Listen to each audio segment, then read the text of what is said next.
What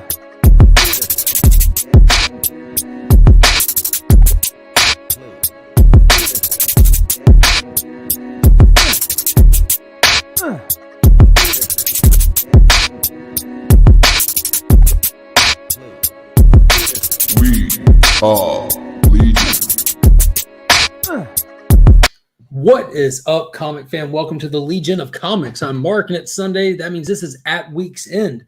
The spoiler-filled look back at this week in comics and so much more. And there is some really exciting stuff to talk about, from new comic book reviews to a couple little news announcements that we got this week, as well as the finale to Peacemaker. And I'm really excited to dive into it. But before I do, check this out.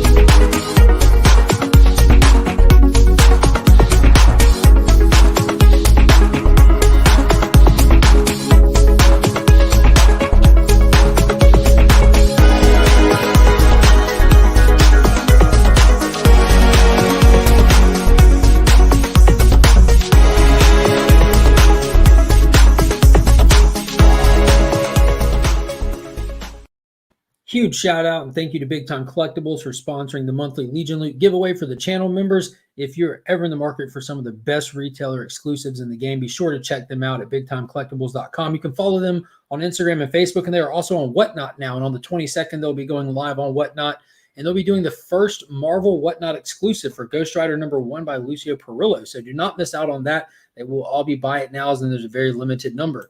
Also, if you're looking to get anything cleaned or pressed, hit up Justin Comics on Instagram. He can submit directly to CGC or CBCS for you. If you use that promo code WeAreLegion, you can take advantage of whichever special he has running right now, because he does rotate those deals out. All right, let's get right into it. So, of course, I'm joined by a couple friends as always, and wouldn't you have it, we have some familiar faces back. So coming from the interrogation room across the other side of the universe, we have none other than Chris, the comic vet. Where were you? What were you doing? I was trying to smuggle in a shirt. How do I look? It's fine. It's fine. Good to see you, man. It's good to see you, man. All right, and everybody out there, if you ever call those 1-800 numbers for that guy on Unsolved Mystery, now's the time to do it, because he might be on the run, but we do have his current location. We have Ryan New Guy. I'm in the car in case one of those calls comes in. I'll be in there to scoop him up real quick. He's on the run, but he had time to stop and flip for gas and hop on with us. Or is it New Guy, the bounty hunter? Bear Mace. That episode of South Park. Oh, my God. How are y'all doing? Hartman dressed as dog with the bear mace. Now Bear Mace's ass. they had the wife Beth, who the boobs were covering her whole face. That was a funny episode. That's a good one. Well, real quick, let me say hey to the chat real fast. We got Wheelchair Superhero 87 up in here. What's going on, man? Ryan with the sup. Flash 6792. What is going on? What's up, Legionnaires? Throwing those custom emojis. Flo Dameron, how are you doing tonight? Throwing those custom exclusive emojis. Rob's Fat Stacks up in the building. What is happening? What's up, you fish? We'll get into that. We're definitely getting into that comment tonight. Thank you. We got JQ. What is going on, my man? How are you? We got Specs Vision. How is it going? And if you follow Legacy of the View on Instagram, he Specs right there. He does have his own comic that he is funding and putting out himself. Issue 4 is available for order, and I think he's already working up the next issue now. So yeah, be sure to check him out. We got Dan Blue Hellion Comics. What's up, guys? Happy to see an awesome panel. Wayways Comics is in the building. Hello, people. Chop and Drop. Evening. Brother John is up in the building. What is good? Iggy, my man, what is happening? Panda Raid. So yeah, I was just over there hanging out on Panda's channel up until jumping over here. Looks like he's Ryan Reynolds and buried. Okay. I wish I had a witty comment. Yeah, that movie brought him back from like almost losing his career. Yeah. What is going on, Beckerman? Hey. Hashtag Panda Attack. Pocan Joe is up in the Hey, hey. Las Cruces, all the way from New Mexico. What is going on? Jimmy G, Comic Guy. Hi, everyone. Big Nosh is in the building. What is going on? What up? What up? Oh, God. Yeah, I saw that. You picked up that Young Justice run finally. Yeah, one of his first books he ever picked up was Young Justice issue 1, and he picked it up off the Pop's Attic page today. So for those that don't know, in the description to all of my videos, there is a link to buy comics from the Instagram page, Pop's Attic. So always check that out. They're super cheap, super cheap. Hey, yo! We got Nick's Kicks and Comics up in here. All right, so as always, I want to try to start off with just like announcements, news, whatever. The only thing that I really think stands out is I did put up a video about it yesterday because I noticed like when I mentioned it, a lot of people said that they hadn't heard anything about it yet. So normally like this stuff, I'm never the first person to get an email or something, but CGC did start to reach out to people who submitted books in for the George Perez signing that was canceled. So I did a detailed video of that, about the different options that you have moving forward. There's like 4 different options, but I was really impressed with their response because long story short, a lot of the responses involve getting your book sent back for free, or if they cracked your slabs already to prep them for the signing, they will just put them in a holder. And if you want the custom Perez label put in there, they'll just put it in there for free. If you want to just like do like if you had it sent in for the signing, but you would like it just to be graded since it's there and have a Perez label put on, they're knocking money off of it, and they're cutting costs like on people left and right. Because I did, and there was a couple of people that left a comment on my Instagram post about it. They said, "Oh yeah, they're cutting on their inflated shipping costs. Good for them." Like, yeah, that's actually a huge thing, because I talked to another community member that sent books into a facilitator who did not get their book signed, and the facilitator is charging them all to ship them back. You know, like you send them the books and got 0 services, and now you literally just paid 2 ways to have your book shipped for nothing. So I thought that was really cool of CGC. Yeah. CGC is cutting their own throat to ship it back for free. I thought I read that they'll still do the Perez label, but they're still charging $5 or whatever, and that's going to be donated to the Perez family regardless. Yeah. So that was the original thing. If you want a custom label, whenever you want a custom label, it's like $5 for a custom label. And CGC was having those funds go to the Perez estate, which is essentially his family. So you could send books into CGC for this event without getting them signed to begin with. There was a blue label, custom label, but if you send them in for the signing, you can just still switch them over. You can also have your books switched over to the Marv Wolfman signing that's coming up, or the Jim Starling signing. So there are creators coming to CGC that did a lot of work with George Perez. And even if you send your books to those signings, you can opt to have the Perez label put on them, because Perez is a part of that book. So you can have it signed by a creator. You can get a yellow one and still have those funds. They're finding ways to keep the funds going to the family to make some money. And every one of these options involves CGC cutting off costs of stuff, like knocking $5 off your fee per book, or sending your books back for free. And I didn't expect them to take that big of a loss on it. I figured this is a company, like a company can't just lose their shirt on this, but they might not be losing their shirt, but they didn't keep the whole shirt. That's for sure. It definitely got holes in it. Of course, didn't they just get bought by BlackRock or whatever? Whatever Jay-Z's company is. Yeah. So I imagine that came with not saying that it's not still like them, taking a loss on it, but they probably did just get a pretty decent cash infusion when they got bought up and all that. Yeah. Well, this was not the time to put like bad will into the community. Not with this, you know what I mean? Yeah. But I mean, that's cool. Wasn't there Speedball. I had also seen a tweet, and I think I saw it on Instagram as well, but about like a Hero Initiative book or something coming out. Yeah, that was another thing I was going to talk about. Is that what it's called? The Heroes Initiative Project? Yes. Yeah. It's like a 501c3. It's like a nonprofit organization that works, that finds ways to raise money for comic creators that are in medical need or financial need due to medical problems. So they reached out to Marvel and DC in a surprising just sweep of goodwill from both companies with little to no back and forth at all. They're both like run it. So they put together this exclusive hardback edition of JLA Avengers, and it's limited to 7,000 copies. You get it through your LCS, and it will be allocated based on the orders. It's got a $29.99 price tag, and if you see anybody attempting to sell this book pre-sale for more than it, and it's on a social media platform, blast them. Absolutely blast them and ruin their credibility, because that's disgusting of someone to do that. Mm-hmm. Now, maybe one of you guys know, I happen to have Superman 1 signed from Perez way back in the day, back in 2013 when he showed up at Niagara Falls Comic-Con, like one of the very first cons I ever went to. And he tagged mine down here.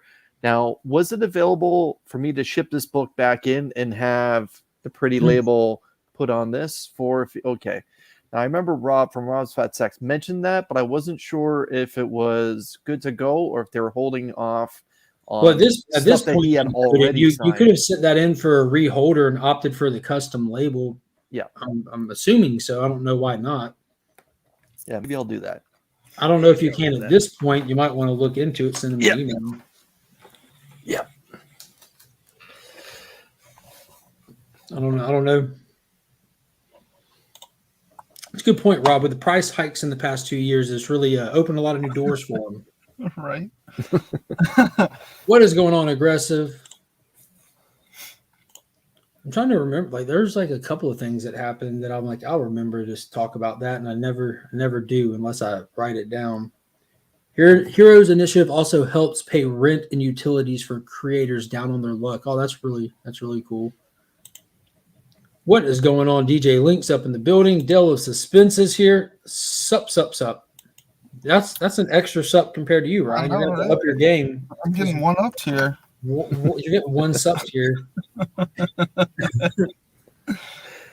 What else has happened this past week other than the obvious finale of Peacemaker? Still no news about Henry Cavill being Superman. No, there are some articles coming out that are talking about getting a new Wonder Woman in the Flashpoint movie. Not necessarily replacing Gal Gadot, but she's only like in for like one more Wonder Woman movie with Patty Jenkins. At this point, contractually, yes. Yeah, so and the rumor mill surrounding the Flashpoint one is not going to be a Diana Wonder Woman, it's going to be a Brazilian Wonder Woman. And that had me already firing on all cylinders because we know that they were talking about making a Yara Flor show. And then they said, we're not going to make a Yara Flor show. And then they canceled her series, but we have this huge Wonder Woman event about to happen that's very Yara Flor heavy. So she's not going anywhere. Maybe they just decided to bet more on that horse, and like go bigger with her. That would be pretty cool to get Yara Flor. Yes, Jim, he is on the run. Yeah, I had to stop outside of a truck stop and steal some Wi-Fi for a moment.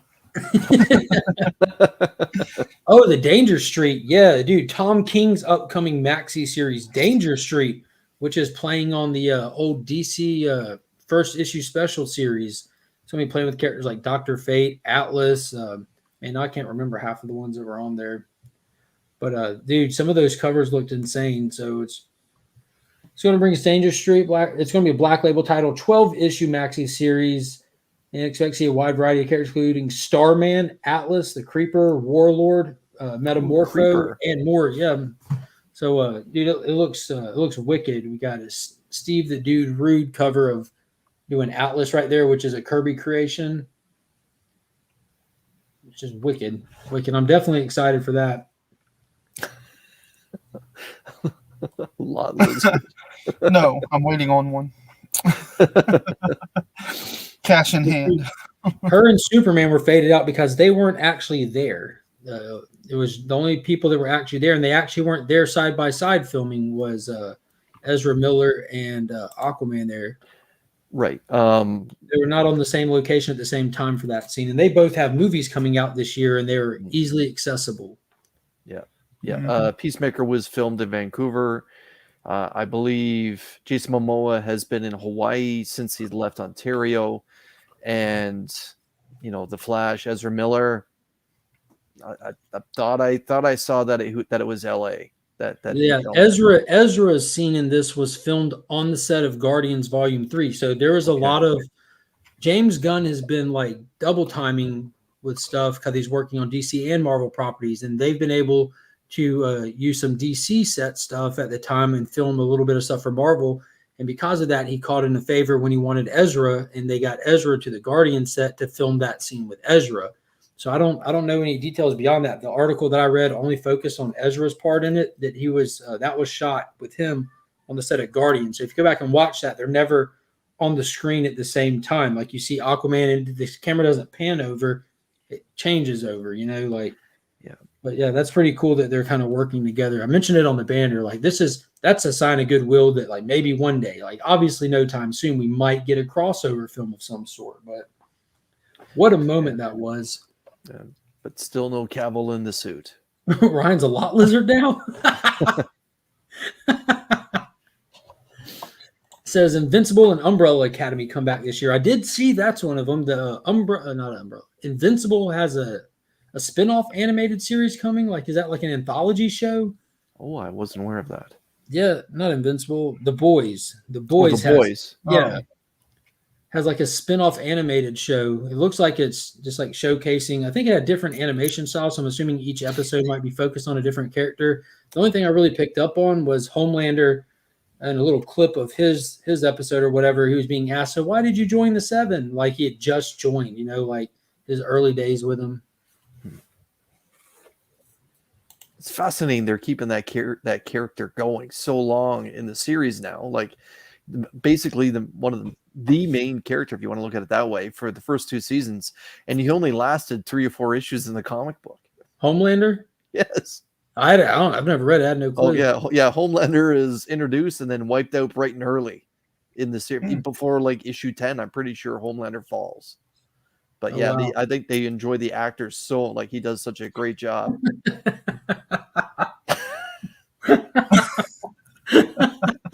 I really am. That's why I do this show. That's a reference to a movie. It's called The Goods, Live Hard, Sell Hard. And this dealership owner was hitting on this guy. He's like, sometimes I like to get in my convertible and ride around and go cruising. But I don't call it cruising. I call it looking for a friend. And he's like touching on the guy's like, why are you touching me? Like, it's pretty funny. Is the Flash actor the DC version of Tom Holland because he's everywhere? No, not at all. Tom Holland would be a version of him. The Flash, if you remember years ago at this point, already crossed over in Crisis. And I'm not sure if you're aware, but DC invented the multiverse. That is necessary to point out. Hold on to it, man. Hold on to it for all you got. Yeah. Not so prediction. Tom Holland's about to have a garbage movie come out, so we'll see how that affects his prospects. I don't think Marky Mark's going to be able to save that movie either. No, I don't think Tom Holland will. I think it'll be reference to this guy, but yeah. I have no as y'all both are aware, Uncharted is not on the 64, so I have zero experience or expectations or anything. I'm kind of watching it at home. It looks like a fun, campy action adventure movie. Like they're dragging around pirate ships by helicopters and stuff. I'm like, it should be fun. I have no expectations other than fun action, corny dialogue. I love Uncharted, and that movie looks like absolutely nothing like Uncharted, but it also just looks like a bad movie, and they're dumping it in February. Like, hey, it's just in time for Oscar season. I don't think I would recommend going to see Moonfall before you see Uncharted then, because that was fun. Just to touch Have you on, watched that yet, Ryan? Did you find time to oh no, I haven't seen it. Yeah. If you like those big apocalypse style movies, it's fun. I don't hate them. I mean, I thought Day After Tomorrow was decent. That was the same guy, right? Yeah. Until the wolves showed up. Like, come on. Wolves in downtown Manhattan. Like, come on. I don't know if you remember, they broke out of the zoo. Like, they showed them in the zoo. They're domesticated wolves. Like, come on. Like, it's only the wolf. Like, anyways. I want to touch on that DC thing. So, yes, Mark, you might be right. DC invented the multiverse first. But that's kind of like me saying it was actually Canadian that invented basketball and the Americans perfected it. Kind of like how Marvel has perfected the multiverse now. But they haven't. But they haven't. I think that's the whole purpose of this upcoming Into the Multiverse of Madness. It's far from perfected. I think it's more of like a problem, like where they're at with it right now. It's more like we're about to see the biggest comic movie of all time based on multiverse hit number 1. Which one? Spider-Man, Far From Home. We've already seen that. Yeah. No, but I'm saying it's still climbing. It's still top 10. Oh, well, I get the biggest. Okay, I got what you're saying. Yeah. It hasn't beat it yet. I thought it was like already number 2 before like the China market release. Well, I thought I just saw, like, all joking aside, I thought last weekend it became the 3rd largest domestic grossing movie of all time. Like, it's now right behind Avatar. Is that adjusting for inflation or just straight out? Yeah.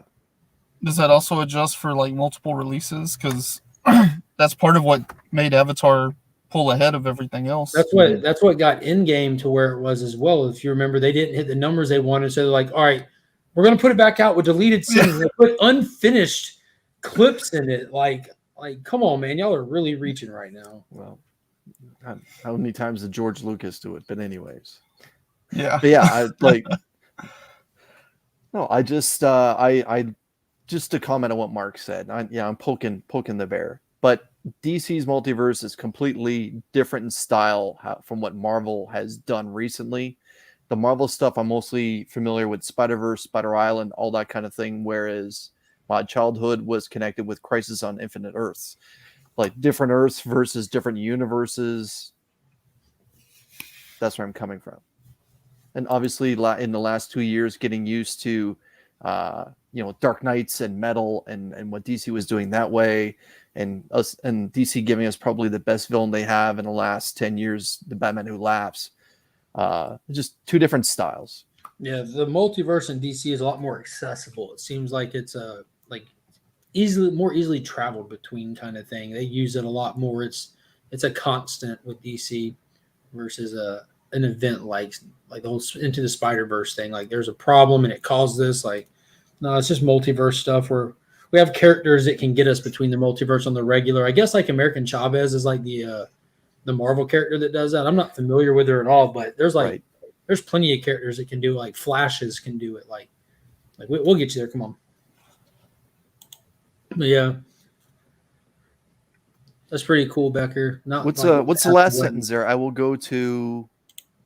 You want me to say it? I'll read it. Uncharted holds a special spot for me. A friend of mine who passed away always loved those games. And the night before he passed, he gave me the 3rd one. I will go to the theater to see it. I go to the theater, but okay. Yeah. What else was there? Man, I feel like there's just something that I was like excited to mention. Y'all got anything else? Well, we had a couple big artists do some fascinating exclusives that got dropped. I know your man John Jang just dropped a wicked cover for Something Is Killing the Children. And my goodness, that's the kind of cover where you stop for like 5-10 seconds, like, what am I looking at here? This is just intense. And I don't know if that's sold out or not. I'm not sure who the Canadian carrier for that book is, but I'm gonna have to try and hunt it down. As you guys know, I enjoy. Yeah, as you guys know, I enjoy Something's Killing the Children. Yeah, so you definitely it's Comic Kingdom Creative now, like you pointed out. That was just the Comic Kingdom of Canada. Okay. So it's 616. Big shout out to Burke Family 54 in here, who that is a channel sponsor for Steve. So this is the second Jang book that they've actually partnered up with to roll out in the past month, because they did have one for profit, but upon release, like that on them, they only let you buy it in a 3-pack unless you wanted to wait till they later release them individually, which I don't wait, because like what if they, you know what I'm saying? You never know how a pre-release is going to perform, and they only do that if they don't perform, you know. It was weird of them to put it into a 3-pack, but anyways, they got the Prophet #1, which I think is a facsimile of the actual Prophet #1. I don't know if it's a new series. And then this Something Is Killing the Children, issue number 21, which is a return to Something Is Killing the Children since this long hiatus. Yeah. You can actually take Jang plus fill in the blank equals amazing. Like there's no limit to it. Yeah, no limit at all to it. As my background is always a great example of. His Optimus Prime is still probably my favorite. That's Inside Comics. Mm-hmm. They were big on the Transformers and GI Joes. They're the ones that just did that amazing Destro also. Yeah. Like, I mean, Jang did it, but they're the one that holds the variant. Yeah. Let the wolf bite you, aggro. That's how you become a werewolf. Makes sense. I'll be sure to take that advice, Ignacio. Yeah, comments up, he said that he saw a wolf in his backyard and everyone kept telling him it was a coyote, but he said it's a damn wolf. Oh, okay. Yeah. I was like, I think I missed something here. Oh, yeah. All right. So until I figure out what it was, let's go ahead and talk some Peacemaker, guys. Let's talk Peacemaker. Let's not wait. Let's go ahead and do it at the front end of the show here. It came out on Thursday, the season finale, episode 8, the James Gunn's HBO Max, DC Comics' first collaborative original. So we all know that HBO Max is the home for the DC Comics video stuff. It's all under the Warner Brothers AT&T umbrella. And there are shows already on there like Titans, Doom Patrol that originally started elsewhere, but this is the first HBO Max original show. The first time that it was all HBO money backing it in DC Comics. And it was, I'm calling it, this is literally going to be the show of the year. And we are only in February. Nothing bad to say about what's coming behind it. There's going to be nothing this original that comes, nothing this entertaining, nothing this dynamic, this funny, this level. I mean, it was just, it was a legit 10 out of 10 show. Yeah. There wasn't a bad episode in the mix. And like without a list in front of me, I'm in agreement. Like I can't think of anything that would be able to top this. Like comic related shows or just like any show in general. Like this was probably the best mix of like character depth and like comedy and drama that we're going to get this year.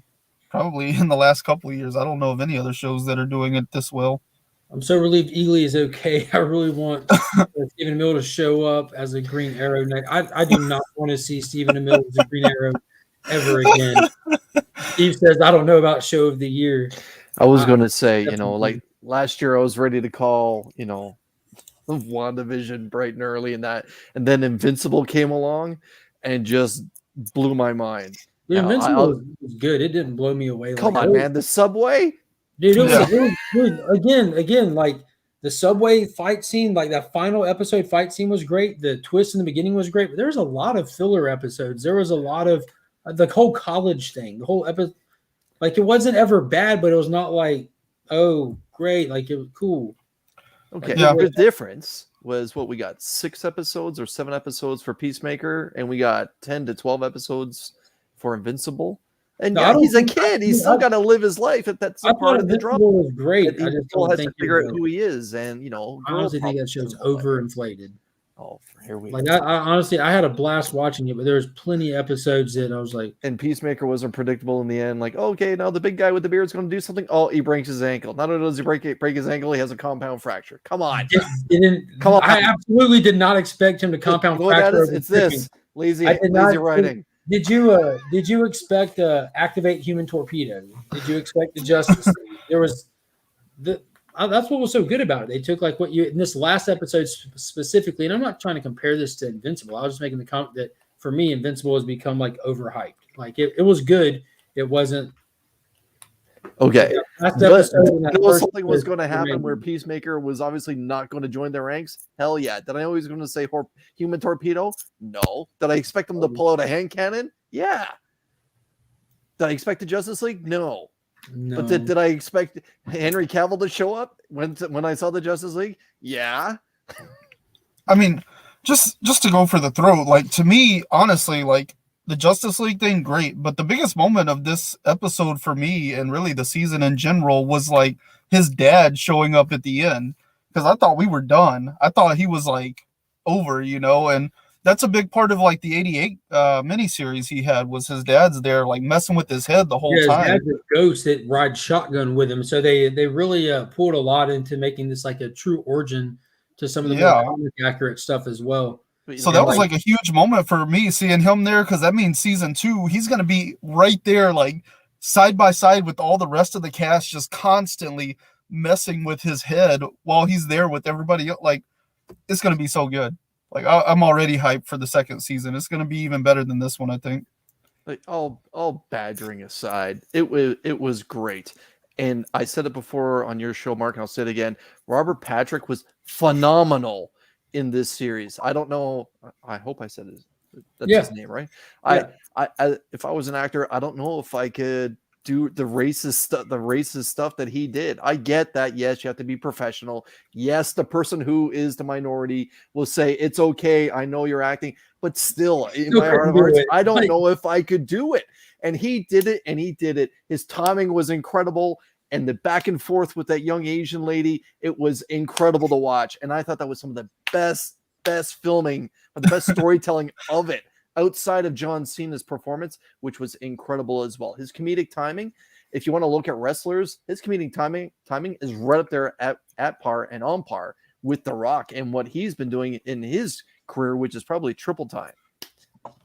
Yeah, I can't argue that, because Peacemaker, John Cena's found his niche to perform in. You know, like The Rock, he's the gold standard for going from wrestling to other. Insert other. Yeah. Like he has literally done it all, from comedy to drama to action. Like, and like, I don't know, he's just a phenomenal performer. Whether he's like, not trying to say he's Oscar worthy, this or that, but he's entertaining. He's fun to watch. Like he's great at what he does. Man in entertainment. Right.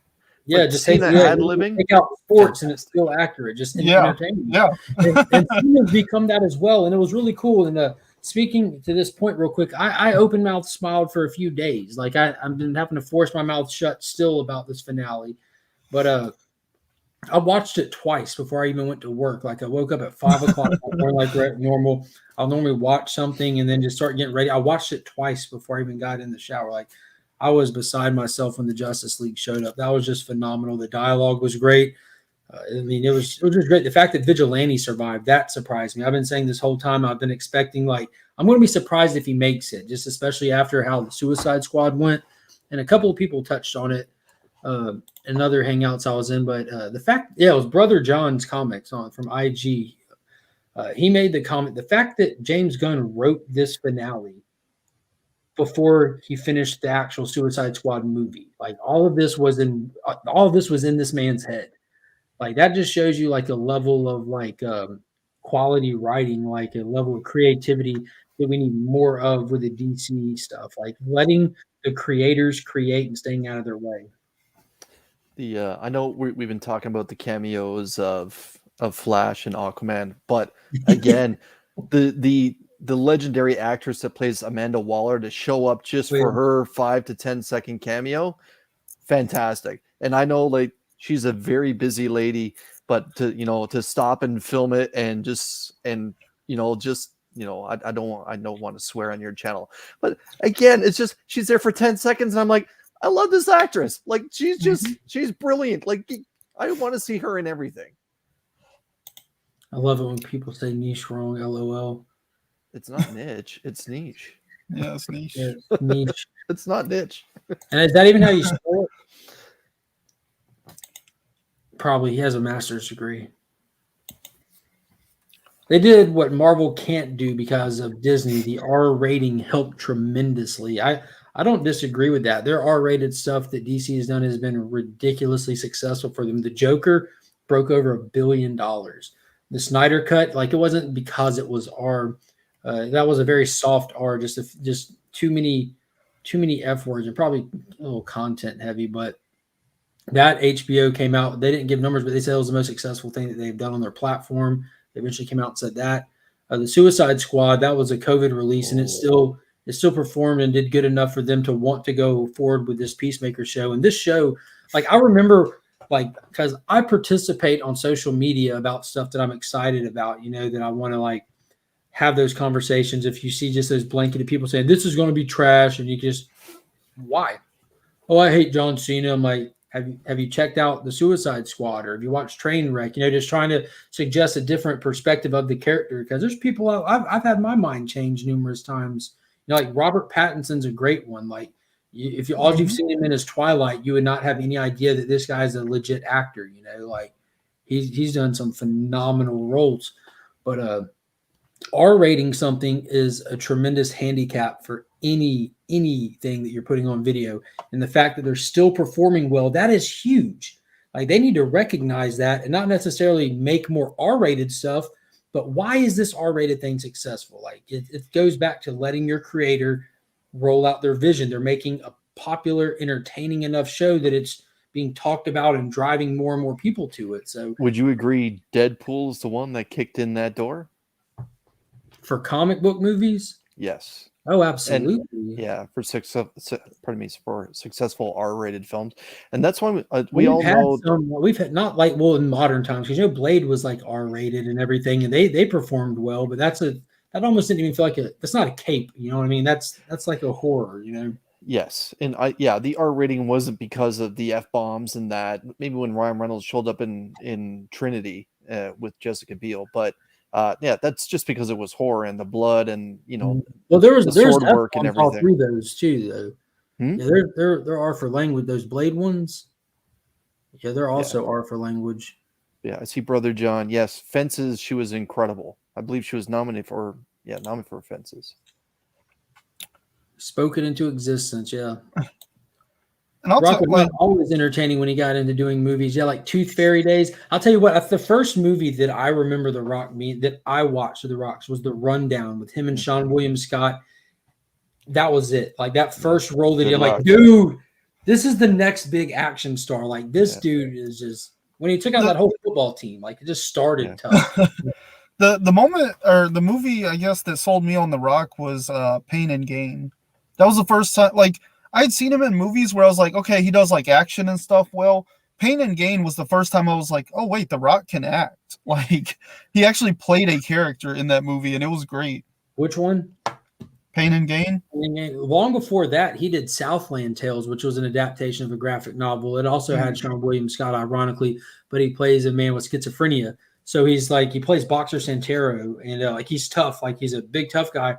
But a gunshot goes off in the distance, and he just pops, and he goes wild-eyed and like twitchy and paranoid, and like it's reoccurring through the movie. Like that's like, whoa! I did not see that coming. Yeah, that was cool. Same thing. I hated. Like I was not into wrestling except for maybe like a year of my life. So like whenever John Cena came onto the scene, I was like, this is the stupidest gimmick I've ever seen. Like I hated him. I was like, this guy is going nowhere. And then I saw Trainwreck, and that was the moment where I was like, whoa, this dude has chops. Like this comedic timing is. He sold that movie. Like he was about the only thing in that movie that I really liked. Like he was so good at it. I was like, okay, this guy's going places. And then, whenever they announced Peacemaker and stuff, I was like, oh, this is perfect casting. Like, cannot wait. You mean you didn't like LeBron in that movie? He was pretty good. Talking about Don. So all three of the Punisher movies have been rated R. Dolph, Thomas Jane, and Ray Stevenson, as well as the Marvel Comics Man-Thing movie that for some reason a huge amount of people don't even know exists. This is a live-action movie from the 2000s. But, is Man-Thing the only Marvel character in that movie? I mean, yes. Okay. Yeah. He's not interconnected. Straight horror movie style, like in the southern swamps and everything. Big oil company trying to move in and this and that. And the Rundown was made by Christopher Walken telling the Tooth Fairy story. Christopher Walken was great in that movie. Don't make waves. Open my house. Open my fridge. Midnight Suns and every character connected done in an R rating would be on point. Yeah, if they would have done like Ghost Rider in R rated, that would have been appropriate, being that, like the content and stuff, could like kind of like how they did Constantine, where it's not like edgy R rated, it's just horror R-rated. It's just horror R rated. You don't have to be edgy to be R. Like a lot of people come and go with their lives, which would get an R rating. If they just had a video camera on them. And to speak on that, obviously Keanu Reeves' Constantine really doesn't have much to do with the original vision of Alan Moore. Alan Moore's John Constantine. But Constantine, the movie, I thought was really good for what it was. I enjoyed it, period. Yep. It wasn't even for what I've watched it countless times. Yeah. But I've also watched Terminator 3 countless times in the past week.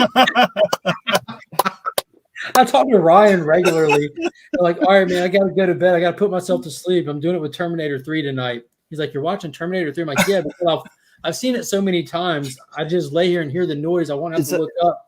Is And I'll that the one fall with the Terminatrix in it? Yeah, Rise of the Okay. Machines. Yeah. I'm like, I'll And, fall asleep right. in like 10 minutes, and then tomorrow I'll just start it where I fell asleep. And so the next night we're talking, while we're talking, I'm queuing it up. And I'm like, all right, man, I got to go. And I ended up staying for like 20 minutes and have to change it and switch it to stand up because I kept popping up and looking because I was remembering all these special effects scenes, like with the big crane truck chase. Yes. He's hanging on the wrecking ball, kicking over there. Like, dude, it was a tough movie. That was the coffin one it's a as tough well, movie. right? Yes, when she's like running Yes. through the dude, this was the like the final era of practical effects and computer effects merging. Because like when she's running in the woods trying to catch up with the hearse and she jumps off, like she was clearly on wires. Like that was a real person flying through the air to land on that car. So if that movie came out, say 2000, around 2000, 2003, flash forward to 2021 when we get the same thing in the Matrix, but we pan the Matrix because they shouldn't be using wires. Dude, I like wire work. I like practical effects, man. Yeah. But yeah, I actually really because what came after that, I believe, was Salvation, where Christian Bale then took over from Nick. What was that character? Right. Nick Stahl played John Connor. Nick Stahl played John Connor. That's it. That was like the same year. I actually liked Nick. I thought Nick Stahl was great as John Connor. Mm-hmm. And they're starting off with the whole veterinarian office and everything, and it just went from there. And Claire Danes was in it too. Yeah, it was just go. And I thought, and then Salvation she came played out. Catherine Brewster. Yeah, Brewster. Catherine Brewster. And then Bryce Dallas Howard. It's your kids. So like they really upped their game because it was Bryce Dallas Howard and Christian Bale playing those two characters in Salvation. But that was, dude, I loved Salvation. We had Anton Yelchin before he passed away playing a young Kyle Reese. You had Common in there playing one of his John Connor soldiers and stuff. It was a fun movie. Common. Dude, I just like that era. This is like post bombs, but it's before the high tech. And like when they actually got to Skynet's base of operations, it's that whole Machine City. It was wicked, and dude, the way that it was filmed was really cool. Some of the visuals in it and everything, it was wild. I like that grittiness it had. Yeah. Just went on it. Thanks a lot, Terminator 3. Yeah, I really enjoyed it. Mm-hmm. Yeah. I enjoy movie franchises like that. It's not tied to a comic. It didn't start tied to a comic or anything. It's not beholden. It's just an idea. It's that's what Roland Emmerich was talking about. It's hard to make stuff like that anymore because the large population are going to these properties that are coming out of comics these days. So original movie ideas are not getting the time of day inside of movie studios anymore. It's hard to get anything out. Mm-hmm. Yeah, I see Berg says he dislikes all the Terminator movies except for 2. What? Hey man, Terminator 2 put Robert Patrick on the map as far as Terminator I'm concerned. 2 is the all-time greatest action movie ever, but Terminator 1 must be on that list. I'll hold my breath while you name a better one, and I'll die. So we're not Die Hard. Not better. Come on, in the top 5 for sure. No, what you're doing right now is mixing in the sci-fi element into it. I said action movie of all time. If you want to split the difference, I'll be happy. The Empire to do that. Strikes Back. Not better than Terminator 2. Oh, no. sweet Jesus. Nope. Dude, like save me, sweet Jesus. It's not. Again, you're No Way Home. Phenomenal movies. Spider-Man? Come on. Hell no. Yes. Hell no. Not better than Terminator 2. Hey, Chris, I know now why you cry. You know what I'm saying? Like you're not topping that. You're not, but it's something I can never do. You're not topping that. Yeah. No way. Yeah, Terminator 2 is like one of the best movies ever made. Yeah. Special effects wise, sure. But if we didn't have Terminator 2, we wouldn't have had The Matrix. Wouldn't have had a lot of things. We wouldn't have had The Abyss. There's so many things that fall in that basket. Right. Yeah, that and my dad would 100% agree with you. Me and my dad had this conversation not long ago. He's like, Die Hard. I'm like, well, no, but I'll give it to you. Because again, we're like right now, we're literally like we're doing this with our. Me and your old man need to sit down and have a beer. Not better than Terminator. So like that's going to be one that like I'm happy like that's we can debate that till the cows come home because they both deserve to be on that pedestal. They really do. Mm-hmm. But for me, I think that my age, like Terminator 2 came after Die Hard 1. And for me, like a little bit of it had to do with my age. I remember because that was the era when toys were marketed for kids and it was movies that kids weren't allowed to see. Like the Terminator 2 toy line and everything was coming out that I was buying for a movie I wasn't allowed to see. And I remember that you can't watch it till it comes on television. You know what I mean? And back then you had to wait like a year or two, like more than that, like definitely more than a year. But ABC showed it on one of their Thursday night features. And I remember it was storming like cats and dogs outside. Like I can remember the exact moment I first saw Terminator 2. Like that's how big of an impact it made on me. It was just mind blowing. For me, I can remember when it was released and going to see it the day it was released. But for me, what it was one of my favorite bands of all time was they had their single release to tie in with it. Guns N' Roses did "You Could Be Mine," and that song was featured all the way through Terminator 2 at multiple points. And yeah, it could be the best action sequel of all time. I'll give you that. Probably is. Take. I know. Here's a hot take. This is for Wayways. All right. Holy Peter, come on. I hate to break this to people, but No Way Home, is that the newest one? Yeah, Spider-Man No Way Home isn't that good of a movie. Hold. Here we go. I loved it. I had a great time watching it. I'm going to watch it again and have a great time watching it. But what it only really thing it is a fan service buffet through a plot hole ridden movie that once the shine of it, like seeing these characters all together, once that wears off, and it's just, I've seen pictures of them side by side 1,000 times. I watched them jump off and swing around these villains 1,000 times. It's just going to be it's just going to be. It has dramatic acting in there. It has severe loss. It has like the main character realize he doesn't exist in any way, shape, or form. Come on. You want to plot holes? Okay, give me the director's cut. In the end, give me the director's cut, and we'll talk about that afterwards. Well, let's ask James Cameron if he needs a director's cut. I was gonna, I slightly disagree with that, but I do agree with it because I was listening to somebody the other day, and they were talking about how we're in this age of fan service where Star Wars especially is the worst at it. Where it's like this property or this thing does not exist. That's what I thought. I thought he was talking about Bully Peter. No, I was taking it to a hot take, man. Yeah, this does not exist in the sense we're making a TV show or we're making a movie. Now it's just this exists solely for the fan serviceness of it all. Yeah, and it kind of takes all the substance out of it. I don't think No Way Home is nearly as big of a victim as most of the Star Wars stuff that comes out anymore, but. There is a level of this movie would be a little bit better if they had focused more on making a movie than filling it full of Easter eggs. Fury Road was next level. Yes. We can get back that. Then I'm not trying to criticize No Way Home. Again, like I said, I loved it. Yeah. I will watch it a ton of times, but when we're coming down to critiquing movies, it's not even really fair to try to put something like that up against stuff like Terminator or Fury Road or Die Hard. That's not even a fair comparison because 10 out of 10 times I will pick Die Hard as a better movie. Terminator 2 is a better movie. Fury Road is a better movie. Spider-Man, insert whatever number, well, other than Spider-Man 2, that movie is top tier movie, not just superhero movie. But this movie, like you said, and I saw a video today because I've been looking into the Lord of the Rings stuff because I'm excited for that new show. But I don't have any experience with Lord of the Rings outside of the movies, I haven't read the books, and I found out how limited they were with Amazon with what they have access to create based off of. They don't have that old book, the Silmarillion or whatever it's called. Oh, the Silmarillion?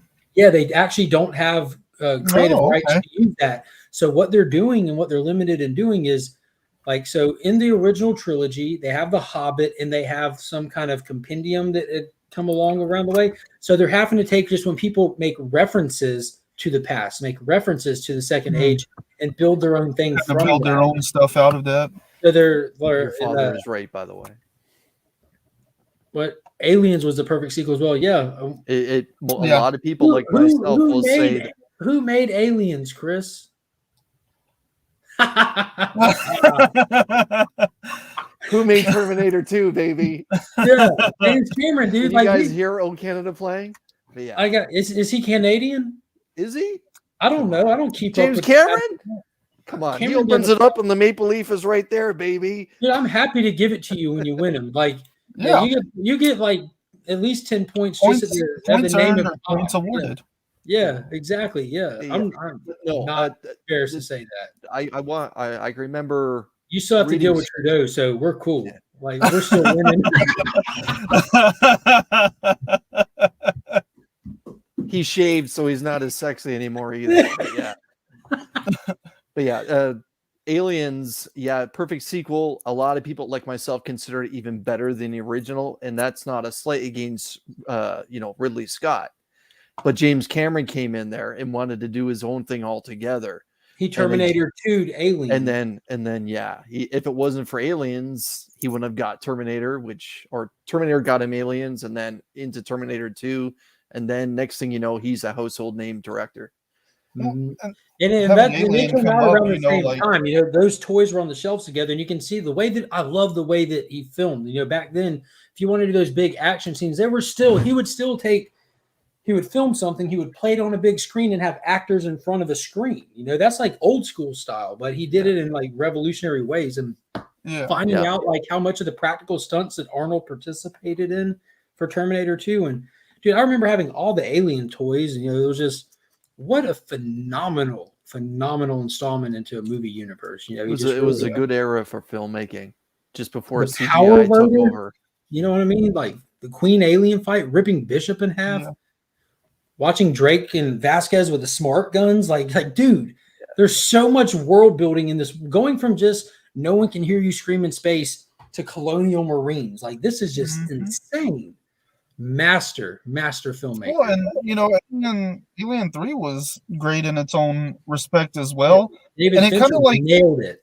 Yeah, like it kind of speaks to an era that it really is lost, like the art of filmmaking, in the sense that like those three movies, they're all in the same universe, completely different from each other though. Like they're all so unique, and like now you don't get that. It's like we're going to do a trilogy before we even make the first movie, and they're all going to be the exact same thing. And so back then it was like he's like a high fly, and they like completely vary each other. Like I think he did like other stuff like I think he did like the Zodiac movie. Like he's like a dark palette, high drama style actor. Director, the guy who directed Alien 3. And Fincher? There's a shot. Yeah. He's not like a big budget action movie director. No, that's not I thought his masterpiece was Seven. Yes. Yeah. Yes. Yeah. Yes. So there's this shot in Alien 3. I can't remember who I think it was what's his name? Charles Dutton. Wasn't the actor? Charles S. Dutton? Yes. Yeah. So I think it was him, where it's like all black and he walks through a door. But it's like the camera's so far away, and he walks through a door that's like down here in the shot, and it just lets that orange light in, and it's still just into darkness, like you're here safe in the light, and your safety leaves you as you go. It was like there's some of the imagery in it is just phenomenal. Yeah, it was good stuff. Now that all cannot be said about the Predator franchise. I love the second one, but it's definitely not a Predators with Danny Glover and Bill Paxton and his little lucky ball. Yeah, Danny Glover was really tough in that, and it had Gary Busey in it. Yeah, but there was some that was not as strong as the first one. There was a subway scene in that one too, correct? Yeah, that's when Bill Paxton died. Right. Okay, it's coming back to me. Yeah, he doesn't last long in sci-fi movies. He's good. No one James Cameron is at the helm either. He's good against the tornado, though. Yes, he can take on a good tornado. Yeah, that's what I was just mentioning a minute ago. The Power of the Rings. So yeah, like I said, I was excited for it. It looked visually cool. I saw the trailer during the Super Bowl, and it took me right back to the mindset of the films.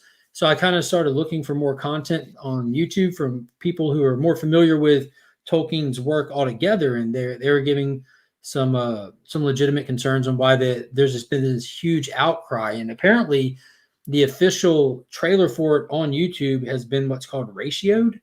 I had never heard that term before, but it's when there's the likes and the dislikes are now even, and now it has actually more dislikes. I'm not talking about a few. I'm talking like 99,000 on both end kind of thing. Like it's there's a huge resistance against it, and apparently Amazon has done some pretty like kind of aggressive tactics and kind of attacking the fans that are not excited about the changes they're making to the characters.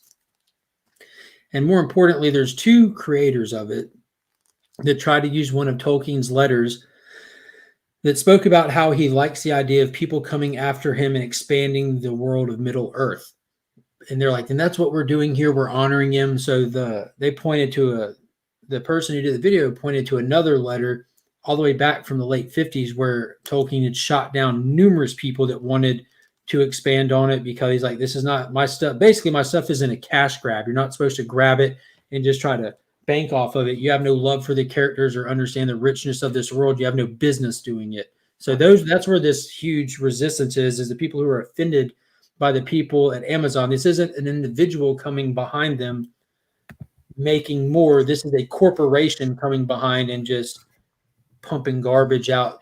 Right. Now, I know Christopher Tolkien did some stuff after J.R.R. passed away, but I'm not versed enough to say that it's affiliated with Middle Earth, or if it was just his son using the last name to try and sell a few books. I'm sure maybe some people in the chat may know a little bit more than me, but I do remember. If we put you in a vigilante costume, like we wouldn't be able to tell you from him, my man. What is up, PM? Yeah. I always feel like Aggressive always has a different perspective than me when consuming content. Yeah, he watches content instead of eating it. That's why. Ryan, are you on a stakeout? Yeah. Y'all got any books y'all want to touch on? I don't necessarily want to go through like and try to deep review everything, but if you got any highlights for sure, I know Ryan has definitely got one or two that he wants to talk on. I got like one or two that I definitely would like to talk on. Sure. We can all try to hit a couple different ones. Sure. I'm looking beforehand. I'm kind of tired. Been a busy day for me, and I want to try to make sure I get plenty of rest tonight. So I'm not going to try to drag out tonight. But Chris, what do you got? I got the franchise issue 89. Let's see what we got. Is this the follow-up to the Queen Goblin? Yeah. So they're Marvel's still pumping out ASM on a weekly basis, and it's actually been really good. I said earlier today, it's the return of Spider-Man. Nice. And it's good storytelling because they, in the last issue of 88, where she first appears, Ben kind of set himself up to be a little bit of a jerk. The Queen Goblin showed up and attacked the Daily Bugle, and MJ was there, Janine was there, and Robbie's daughter was there, and Ben just showed up, fought her off a little bit, the Queen Goblin that is, took Janine and left with the Queen Goblin still there, and MJ just kind of saying, did he just leave us? And the response at the end of 88 was Queen Goblin looking at MJ and saying, I'm still here.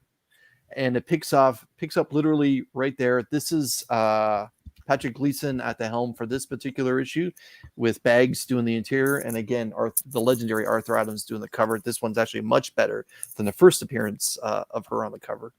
And it kind of picks up right from there.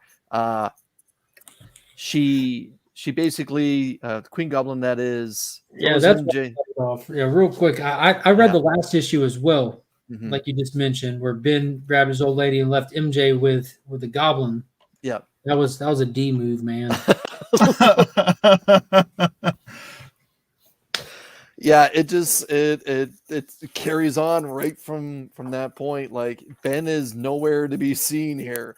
You get a little bit of a precursor to the story with the Queen Goblin when she leaves the Beyond Corporation. She's killing people, murdering people as she goes, and then we have this cool spread shot interior of her leaving, and I guess they're trying to make her more menacing than what she is, or trying to just pump up the character a little bit, and they actually do a good job. And the story carries on with Peter still in the hospital, about to be released, and ends up having to spend a little bit more time where he is, and he's practicing wall crawling in the room, and the Black Cat shows up, and she happens to have his web spinners, and she tells Peter what's going on, and Peter's like, well, let's do this.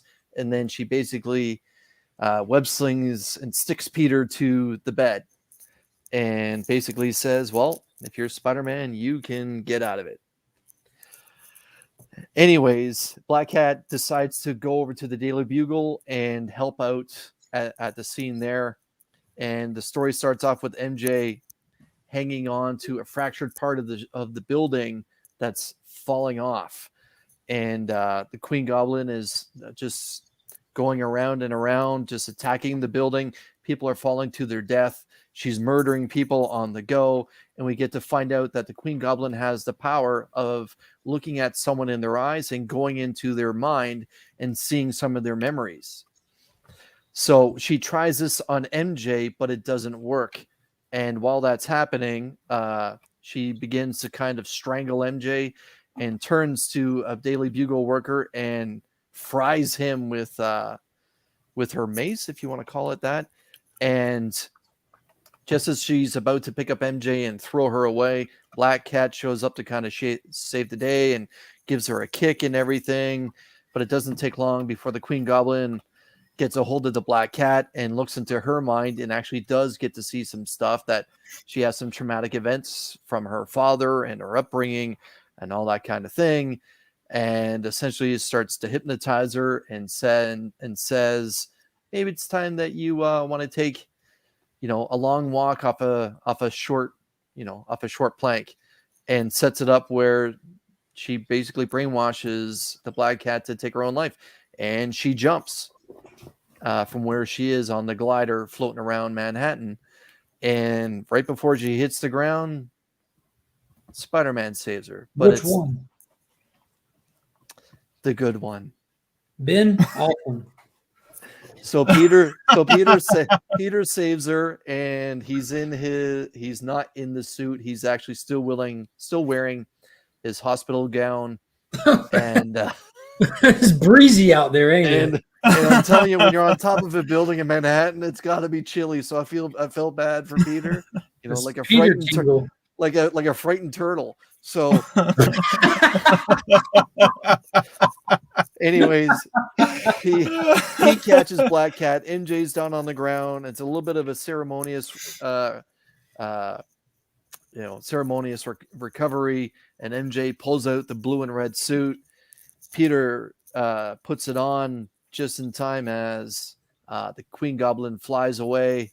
And the last scene that we have is Peter's finally back in the suit, which has been the better part of 15, 16 issues where it's just been. Pardon? That's Bags. Yeah, it's Bags. Yeah, nice. And have they addressed the UFOs again since the initial fight that sidelined Peter? They talk about it a few times and how he's been affected by the radiation and how he's had radiation poisoning, and that's why he's been in the hospital this entire time. And basically, the Beyond Corporation has utilized Peter being in there and has been utilizing that by putting Ben out there. But they've been kind of dabbling in it that it was the Beyond Corporation that did this to Peter, which is why they got to put their own superhero out in the forefront. And then I believe it's 2 or 3 issues from now, the Beyond Corporation arc is going to conclude, and the cover's already been released where Arthur Adams has drawn Ben versus Peter falling through the sky, going mano a mano. I thought it was a good issue. Queen Goblin is supposed to show up in issue 90, but she kind of takes off from the scene in this particular conclusion of 89. Yeah. Overall, 4 Maple Leafs out of 5. Hell yeah. Ryan, which one you got from this week? Man, I'll tell you what. I went back and I read this book called Rain. The second issue came out this week. This is it's a Joe Hill novel that David Booher adapted. Most famous probably in the community for writing the Kanto stuff. He loved the novel. He wanted to adapt it, so he's adapted it into a 5-issue miniseries. And the main reason I went back to read it is because like I've heard a lot of like over the top stellar reviews of it. They're like, this is amazing, you know. Comic Book Club Live had David Boer on there talking about why he wanted to adapt that and all this other stuff, blah blah blah. And so the central, like, kind of the premise of this is basically like one day out of nowhere it rains like needles, like, I don't know, more like nails, I guess, but like super sharp. It rains these like super sharp nails like out of the sky for like 8 minutes or something. And it takes place in Boulder. So the news reports that are coming out of Boulder is like killed like 8,000 people or 16,000 people or something like in 8 minutes and stuff like this, you know. And so I was like, okay, that sounds, you know, kind of interesting and stuff. So I read the first 2 issues today, and like, it's not bad by any means, but like I was kind of disappointed. Maybe it was just like kind of overhyped to me, but like there's like so many things that I like took issue with as far as like, I don't know, the logistics of life in this situation. Like, you know, it rains these nails or whatever, so they're all over the ground, right? And so I can see a point where like they're not dense enough to like be sticking up or anything. But then there's also like a second rain, and at this point the character literally describes like the needles are stacked like up above her boots, and she's having to like kind of shuffle through them like a, you know, maybe a 6-inch snow or something. But then like people show up and stuff, and like they lay down on the ground or like they get knocked out and they just get back up later like nothing happened. And I'm like, how are you laying down on this ground full of these nails, you know? And these are very sharp nails. Like, shows. Do what? People do it all the time at sideshows and carnivals. Yeah, I don't feel like most of these people were sideshow attractions, though. Weren't carnies.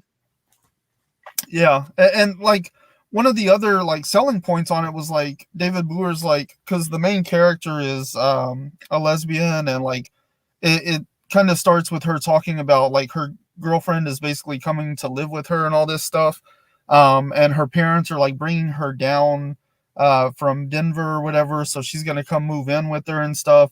So her and her mom come down, and then the rain happens, and her girlfriend and the mom get killed in the rain, you know. And so then she decides, I need to walk all the way to Denver to let my girlfriend's dad know that his wife and daughter are dead from the rain, which like should be obvious. And this is a thing, like it kind of happened, it seems to have happened here in Boulder, but like it's spreading. So they're expecting more rains and in larger areas and stuff. Like this is becoming a thing in this world. And I'm like, do you really need to like walk when it could rain at any moment, like these nails? And like, I don't know, the whole thing, like, I just feel a little disappointed by it all. So, you know, that's kind of my rant on that, is like, it's not bad. David Boer, whenever he was on Comic Book Club Live, and they even kind of reinforced the idea that like, he's like, I approached it as like a love story first, and then this is a thing that happened in the world. It's like, yeah, well, like, the book opens with her talking about the day that it rained and how it's going to rain, and like, it builds up to that, and then it kind of happens like midway through the first issue.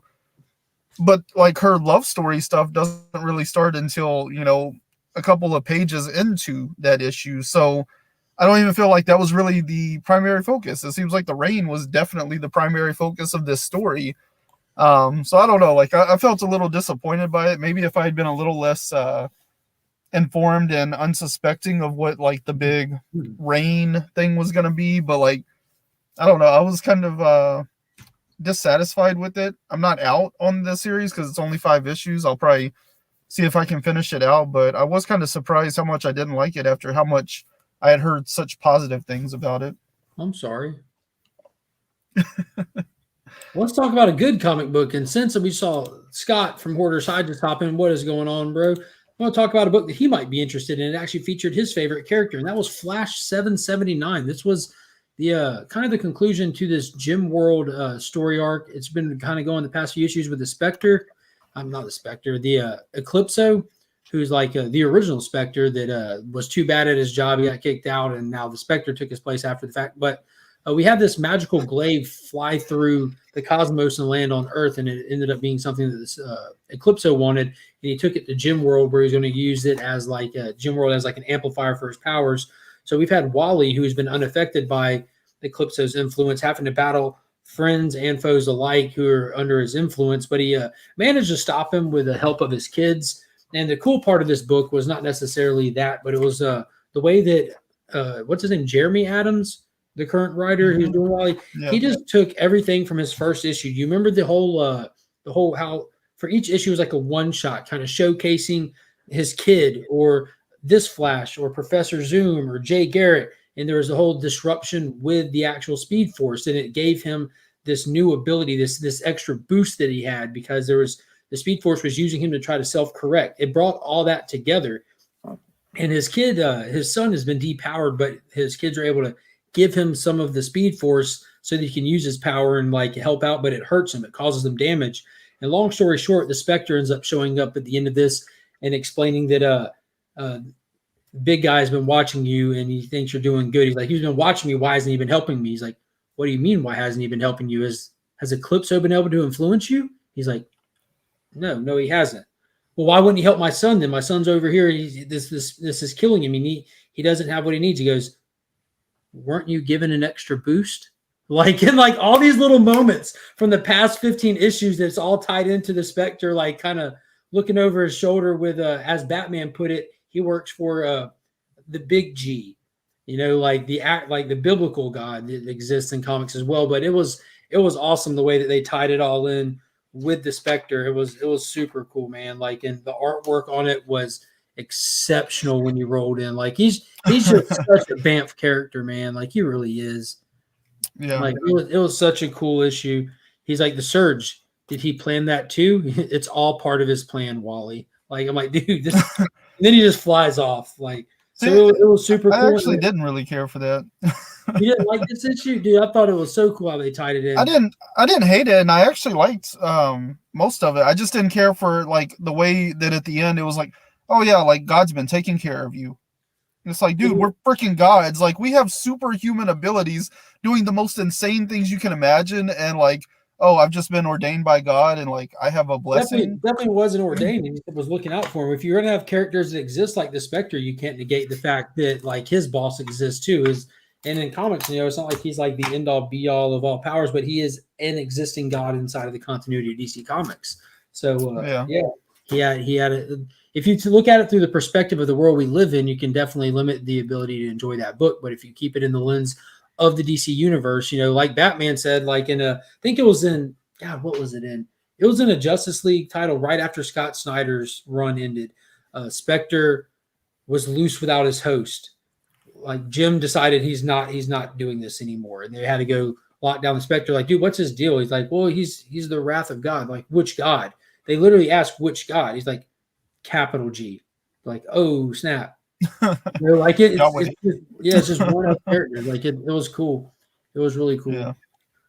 That was the one thing I didn't really care for. I was not really into like Chosen One and stuff. So yeah, Amethyst, she was helping fight back, but I'm not familiar with the guy who's her regular villain, the all blue guy with like the lines on him. But he had already Dark Opal.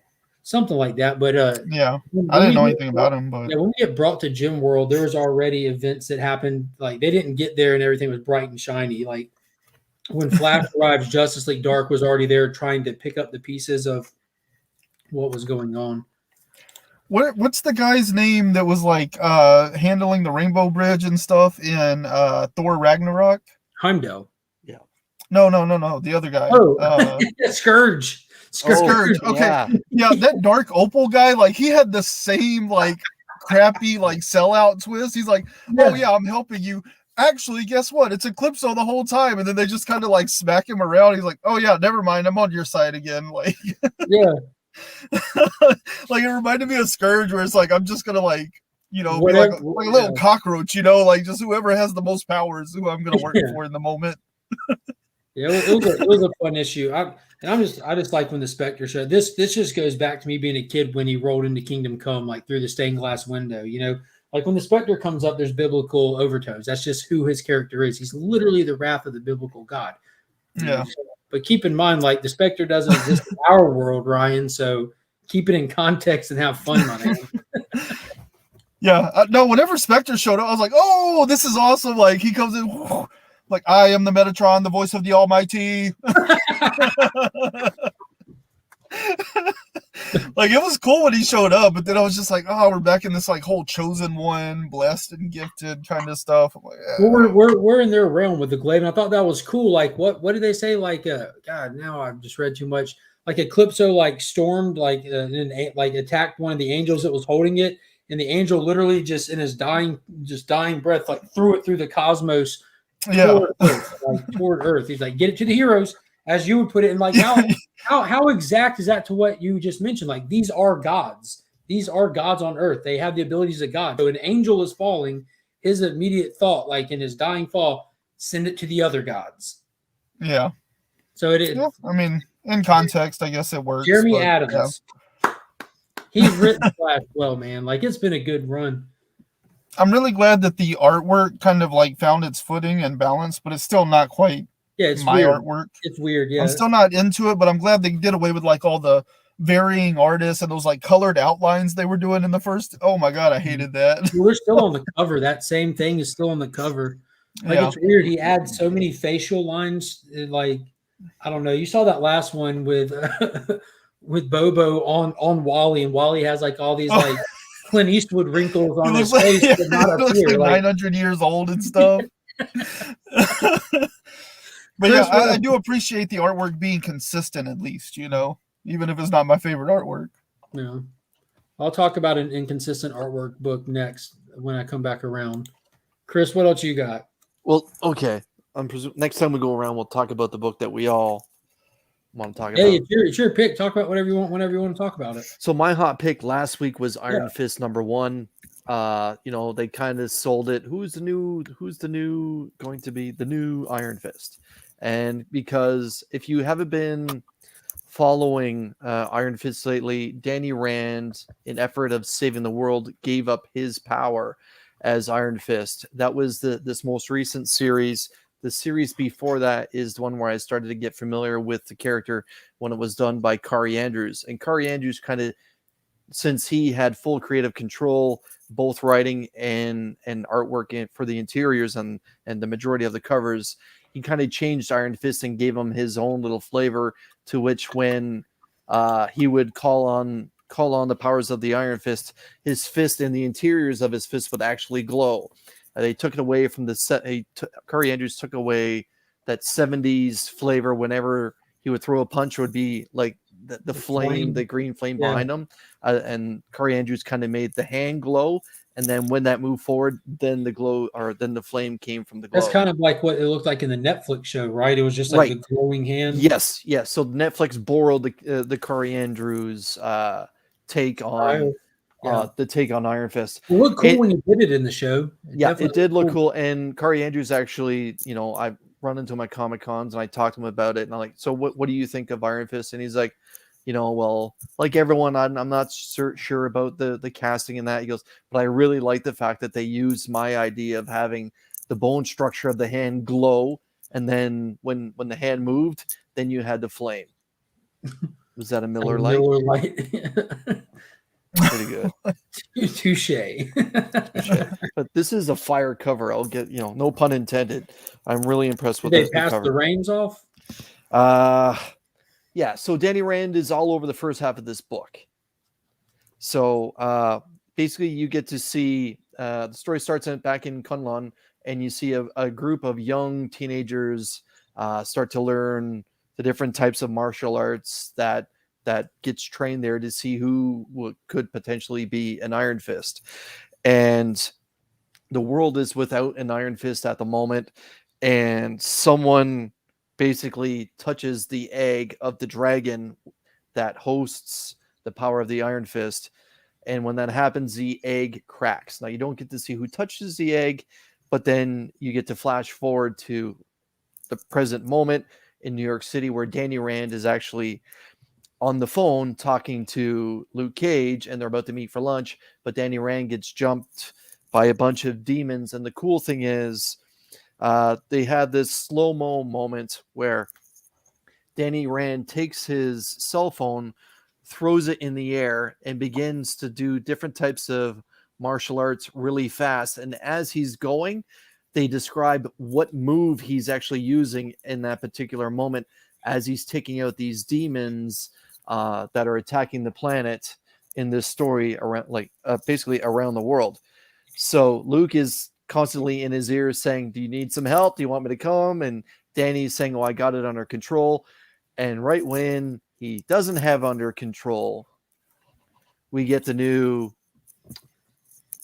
Iron Fist Robin is basically what I kind of thought of him. Yeah. But he's kind of cool looking. But again, guys, is that a dress or a tunic?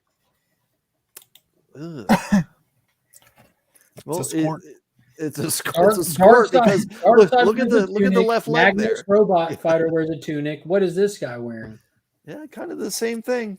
But on the cover, it's kind of flared up, so you may not notice it as much. Yeah. But the story goes from there, and Danny kind of makes the joke, "Oh, that's a pretty good cosplay, but the green is not my color green," and blah blah blah. And next thing you know, the new Iron Fist is handling himself, and Danny's just kind of, "Oh wow." And then the chase ensues. The writer is Alyssa Wong. I am not familiar with her stuff, but it's kind of predictable stuff.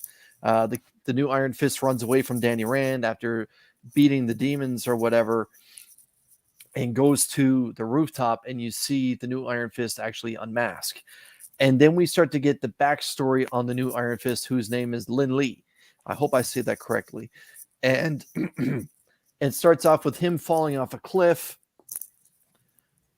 And the story goes that a lot of books with people falling this week. Right. And he's falling and he's falling and he's falling. So apparently he falls for a very long time. And I'm presuming at some point his fall actually starts to become mystical, because the story of Iron Fist is very mystical. And he actually ends up crash landing in water. And he's describing the moment that this is the part where I die, but it didn't stick. And the reason why it didn't stick is the dragon starts to circle the body in the water, and that's cool. when he receives the power of becoming the new Iron Fist. So who did the art on that one? That's pretty good. It's another artist who I'm not familiar with. His name is Michael YG. I'm not sure if it's Michael Ing or if he's just kind of using like YG as an abbreviation. Again, I hate to get people's names wrong, especially if it's from a different culture. But we get to find out that the new Iron Fist is actually struggling because he has broken shards of a mystical sword stuck in his hands, and that's actually preventing him from using the full force of being the Iron Fist. Kind of the flavor I got from it is, okay, it's Superman having some kryptonite stuck in his hands. Obviously, he's still Superman, but he can't be, 100% all out strength. Way to roll him out, already handicapped. Right. And so Iron Fist is on the roof and he's kind of meditating. Of course, Danny Rand finds him there because the chase had ensued. And Danny Rand just kind of keeps dropping one-liners like, that's an Iron Fist classic, that we go on the roof and we kind of brood by ourselves. And they kind of have a quick hand-to-hand skirmish, only to have Danny Rand pluck a little bit of this broken sword that was on the new Iron Fist away from him, only to have the new Iron Fist kind of charge up in frustration to take on Danny Rand, and then shows Danny Rand who's boss. And Danny Rand kind of is asking questions like, how old are you? You seem really young. Just kind of painting the picture that this is potentially a 16 to 18-year-old kid.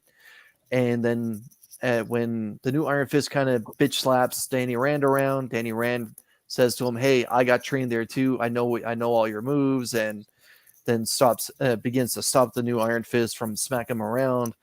Unbeknownst to Danny Rand, that the new Iron Fist gets that shard back and then literally jumps off the building. So I guess when you are an Iron Fist, you can jump off the top of buildings and it not bother you. Been there. Yeah, that's, again, as someone who's read some Iron Fist, that's something new, because I'd never seen Danny Rand jump off a building. Anyways, Danny Rand still gives him flight, and they ends up chasing him down into a subway in Manhattan.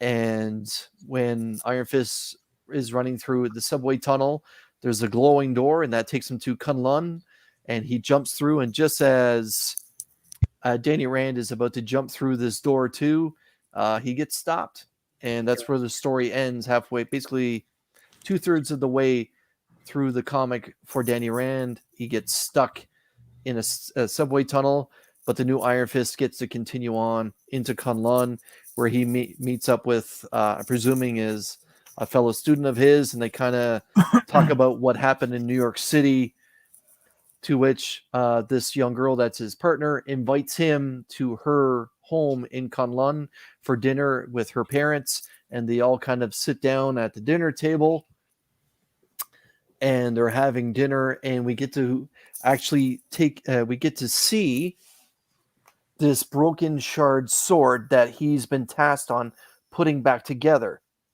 right here. So he's been collecting pieces of this sword, which is also stuck in his hand, and we get to find out that it's mystical and that it has powers, and it may have been the reason why he may have received the power of the Iron Fist by accident, by having these broken pieces of this mystical sword in his hands. It may have drawn the power of the Iron Fist into him. Well, unbeknownst to the family, the father gets up to get some tea, and he gets a little too close to the sword, and a little bit of electricity comes from the sword into the father, and it begins to turn the father into a demon. And that's how the story ends. It is actually, I found a good read, good storytelling, a little lazy, a little choppy at times, but I enjoy Iron Fist. So I will be picking up issue 2. If it carries on the same way, I'll pick up issue 3.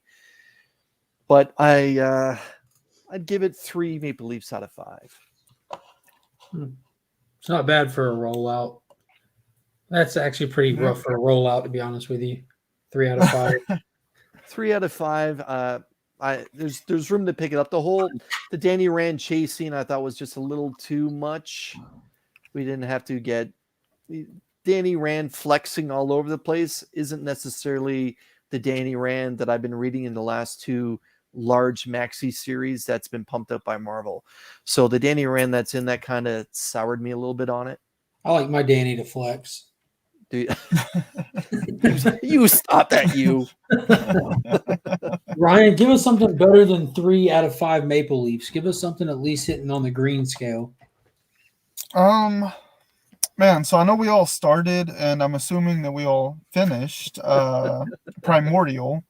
At least I'm pretty sure 6 was. You what? Ask for something good. That was the weakest series, man. It turned into nothing. It hurt my feelings. It started off so brilliantly. Yeah, and that's the thing. Like, even in the end here, like, what I thought was really good about it is the visuals. Like, it's still a visual masterpiece, even in the end. It felt like the story dried up, like, in the third issue, you know? Yes. Third issue. Yeah, they moved away from the Cold War too much. Yeah, like there was just nothing. Like, you see the animals go into space, they get rearranged and everything, and then they're just like big room, home, gift, and like, okay, so what does this all mean? Well, they're gonna go back home. But I personally, like, I really love like alt history stuff and like projections of like what the world could be if like some event had went differently, Ryan, things like that. I love to interrupt. That's it. How I've been sitting here wondering and thinking what it was that I forgot in the beginning. The new Kingsman movie. That's what it was. You said alt history. That set it off. It takes place in World War I. But I'm sorry. Go ahead. I had to put it out there before I forgot again. I've never seen any of those movies. I've only seen the first one. So yeah, I mean, Primordial, like this one, I give it high watermarks for like the alt history aspect of it, because we kind of like fast forwarded and into 2024, where we see like the Soviet Republic of Sweden or something to that effect, and so you have like this rearranged government thing going on. And so I thought there was like some really cool like morsels dropped in this final issue as she like tries to go back to the home base and everything. And you see, they're like, hey, oh, you speak like original Russian. And she's like, yeah, whenever I can, And then whenever she goes home, they're like, hey, are you a Russian citizen? She's like, I was before the second wall. So there's like all these really cool morsels that I'm like, why didn't you get into this? Like, this is cool stuff here. I love that she's like an older lady after we had just seen it left off where like we thought she might have got shot and killed. But she promised she would be there for whenever Leica returned. And then it's like, well, what's going on? So in this one, we see, we got to find out like kind of what happened with that. And so for me, like kind of the morsels that were being dropped there, and again, the visuals, like whenever they're like attacking the ship and you see like all the spheres of like the fighter planes coming in and stuff, like this, to me, the finale was actually a better issue than probably 4 and 5, maybe even number 3. And then like, again, the visuals were just really cool. So I wish this had a story beyond like those first 2 issues and that they had like really dug into some of the cool like breadcrumbs they were dropping here and there. But I really enjoyed this final issue. So to me, I don't know if it's a green, but probably like a good yellow. I was excited Friday when I went to the LCS. I sat down and I grabbed my books for that day and I read them while I was there. I read my Power Ranger book, which it was just the finale of the Eltarian War after the fight, just the settling of everything, everyone going back to their places. There's a review on that. And then I read this absolute crap finale to this series that had no direction, had zero plot, had zero explanation. It had cool individual panels, ship doing something that's not explained, animals doing things that are not explained, the connection between Leica and the original owner, that something happens that's not explained. This book fell so flat for me. It is insane. Like it just like it was so strong in the beginning, like with the alt history stuff that had me so intrigued. Like the CIA and the Cold War and and the KGB, like all of them. Like, dude, this is on rock. And then they burned 2 issues on a 5-issue series, just on the animals, like 2 whole issues. Like they were included in the other ones, which I had no problem with that, but it was all up to this issue, and they didn't address anything. I get that the animals were tinkered with and altered and everything, but they didn't play into anything else with that. Like it would have been so easy to make comments about like how that had been done to us, or to do like a flash of like this alien visiting like an early Earth, like doing that to Lucy in the wild or something, or the Astropithecines, that like fueling of evolution or something. That you could have. There's an element missing out of this that creates the actual story. There's literally no story to this. No. If they want a world build off Primordial about what happened, what happens afterwards, it could be interesting. But as someone that reads a lot of Jeff Lemire, I just kind of, it's like, Mark hit the nail on the head. For me, it fell flat, especially after 3. At some point, okay, your book looks sexy, but there's just no substance right now. And issue 1, they went back and forth between the animals and what was going on. I believe at a college it was at first. I forget. Well, he got taken out of NASA, remember? Right. He was taken out. An African African-American that was taken out of NASA. And taken straight to Russia. Right. And like, okay, this is going to be good. How are the animals going to be tied into this? Mm-hmm. And then... nothing. No story after this is where Scott can blame Canada. Well, and I will say, like in my personal defense, like I read the first one, and then the second one I read, and I was like really disappointed by. And then today I read 3, 4, 5, and 6. So I imagine if I was sitting there month to month trying to keep up with this book, I would have, really hated a lot more. Yeah, it was very easy to keep up with. But and like Paul's in the chat right now, it was the first book I read because I was excited for it, And I sat down, I started reading it, and before my daughter could even get into the miniature paints, I like closed it up and set it down. He goes, "Did you finish it already?" I'm like, "Yeah, dude, it was that short."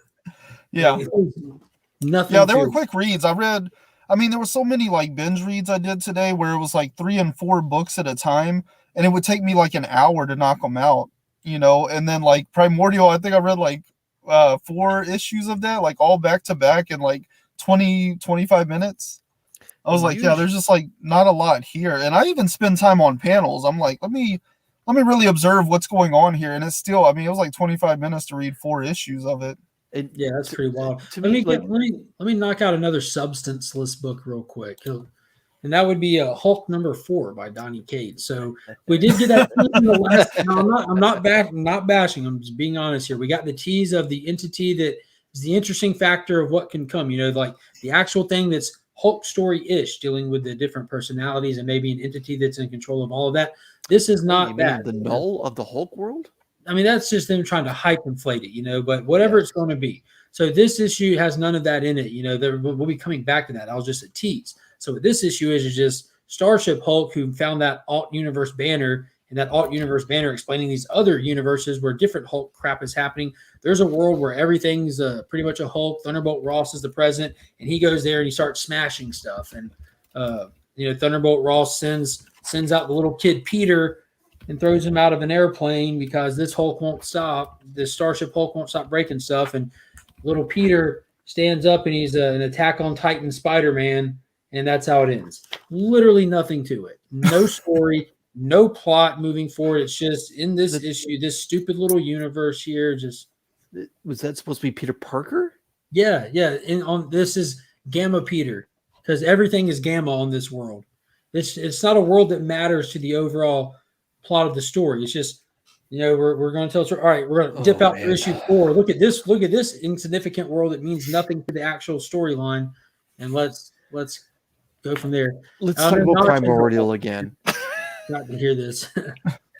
Attack on Titan Spider-Man, exactly. That's what he told me in the shop. Yeah, it was a pointless issue again. Like it's just like, is there action in it? Yeah, but it means nothing. The action means nothing without a story to have purpose behind it. It's the Hulk. He's literally the strong, like that's his thing. I'm the strongest there is. He's not going to get broken or killed. So what's the point of watching him fight if he doesn't have a reason to be doing it? Or at least have like sub characters trying to stop it for a reason, or they're amping it up for. There's just no purpose in this book yet. It's like Superman. Like, you're not watching to see if he wins the fight or not. Of course he's going to win. Exactly. Like, it's all the other things in the book that like make it worth reading. Yeah. But on a non throwaway issue, I know Ryan. Oh no, hit Nightwing real quick. We all read Nightwing. No, I thought we would collectively. I'm waiting on. Collectively, I thought that we should talk about Nightwing. I would love to talk about the first half of that book. I like to talk about the first arc of this book, and my favorite superhero growing up showing up like that. Oh yeah. So real quick, this was my top pick going into the week blind. That if you're not subscribed to the Comic Vet, make sure you go over, check out his channel, hit subscribe every Sunday, which one dropped just a little bit ago today. For this coming week, we put out a video where we both give you our top pick for the upcoming week blind. We haven't read them yet. They're not out yet, but what we predict would be something to consider looking at when you go to your LCS. And those were the 2 picks from this past week. And I do not buy Nightwing physically. I just read a digital copy of it. And this was a phenomenal issue. The whole thing with it was John Kent is coming to Nightwing because he looks up to him and he needs advice, much like Nightwing went to Superman so many years ago. Taylor is writing both of their titles and saw this beautiful opportunity to do this and revisit this. So it was really, really, really cool, like the whole concept. And he knocked it out the park. And it's just real quick. The book starts off with Nightwing and Batman, and this is like New 52 era. Nightwing has the red on, Batman's got the yellow outlined bat, not like the yellow circle emblem. But let me pull you over here since you got the book. Bam. They're looking for something. They make a comment that Superman has flown up to space. He's checking from the air. They're going to look in this crater. And as they're walking in there, just this energy flies out, and they have to dive out of the way. And Bruce makes a comment or something along the lines of, what's wrong with him? And Nightwing grabs Batman's cowl and pulls it down. He said he's scared, and a grown man dressed as a bat just walked up on him. And we find out it's John Kent sitting there scared. And long story short is he went out flying at night against his father's wishes and got lost. But as soon as they find him, Bruce hits the comms and says, Superman, we found him. And before he even gets Superman, who is in space, he is in space. Oh, yeah. This literal space. This is my Superman right here. Boom. Like he doesn't even have time to drop his hand Boom. from the comm button, you know. Yeah. And was the best such a part good- is, so yes, Superman shows up in a nanosecond. Nanosecond. We made a joke backstage, like, where was he, on Mars? And he still showed up in a nanosecond. Look, like father-son moment again. Like, there's been a lot of fantastic Superman storytelling in the last calendar 12 months, and this is another moment. Yeah, what we were really getting here is like really the introduction of Nightwing to John Kent and Batman to John Kent, and they were kind of setting the stage for some stuff that we had seen later. Right, they're just kind of setting the stage for the event that was going to happen later. But we have John Kent after this whole scene. He goes to the Fortress of Solitude in current day John Kent, and he throws some crystals in, and he gets a projection of his own father, and of Superman, who's obviously off on War World, and he's asking for advice because in the previous issues there were some casualties in the attempt to stop the sea creature from coming to land, and his father's giving him those generic answers, you know, like, look, you lost 2, but you saved how many? And he makes the comment that Superman's made before: people aren't numbers.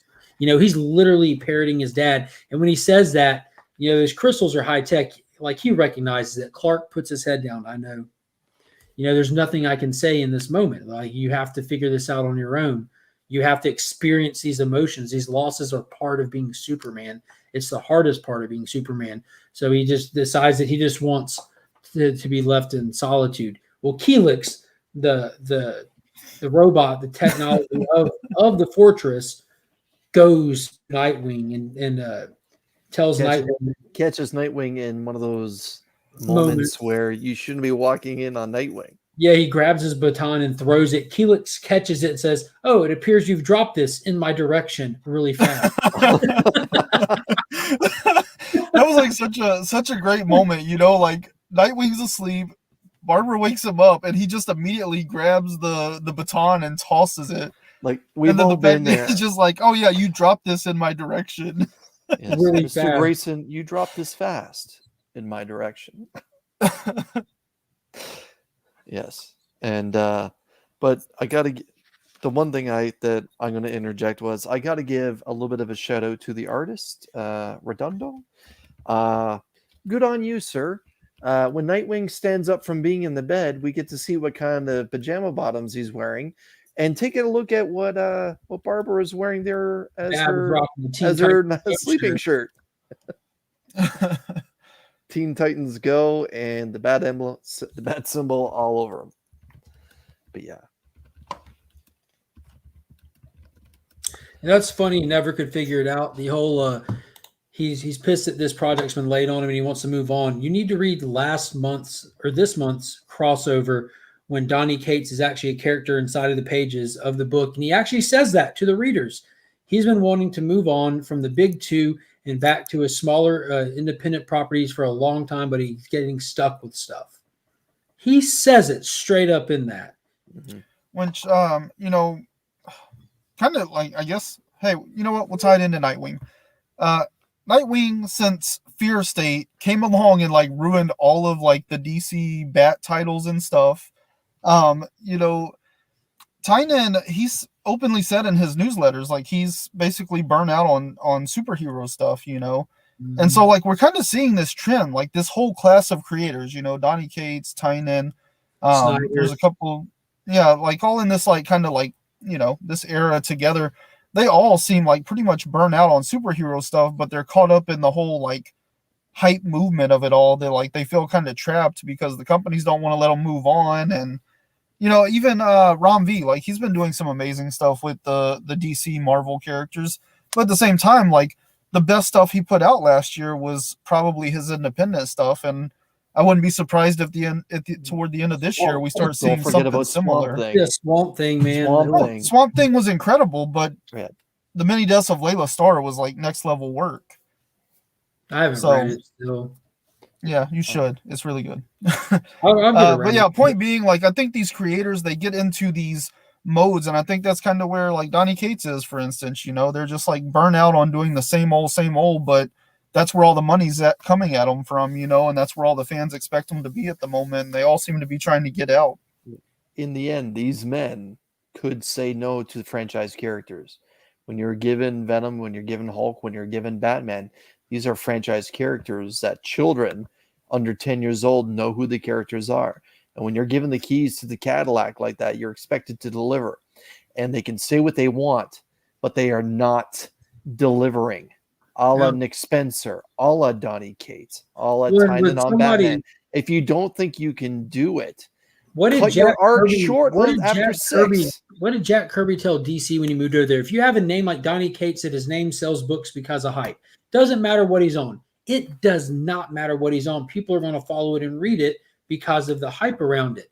When Kirby went to DC, he said, give me your lowest selling title. Superman's pal. Jimmy Olsen. And what did he do? He turned it into the Fourth World rollout. Like, are you kidding me? Right. Like, what, the second appearance of Darkseid or second cameo? Or the first appearance of Darkseid. Right. Was that the cover with Superman on his back being carried? Yeah. Yeah, he did his first issue ever with DC. He did the first appearance of Morgan Edge. Then the next issue of Jimmy Olsen, he did the first appearance of Darkseid.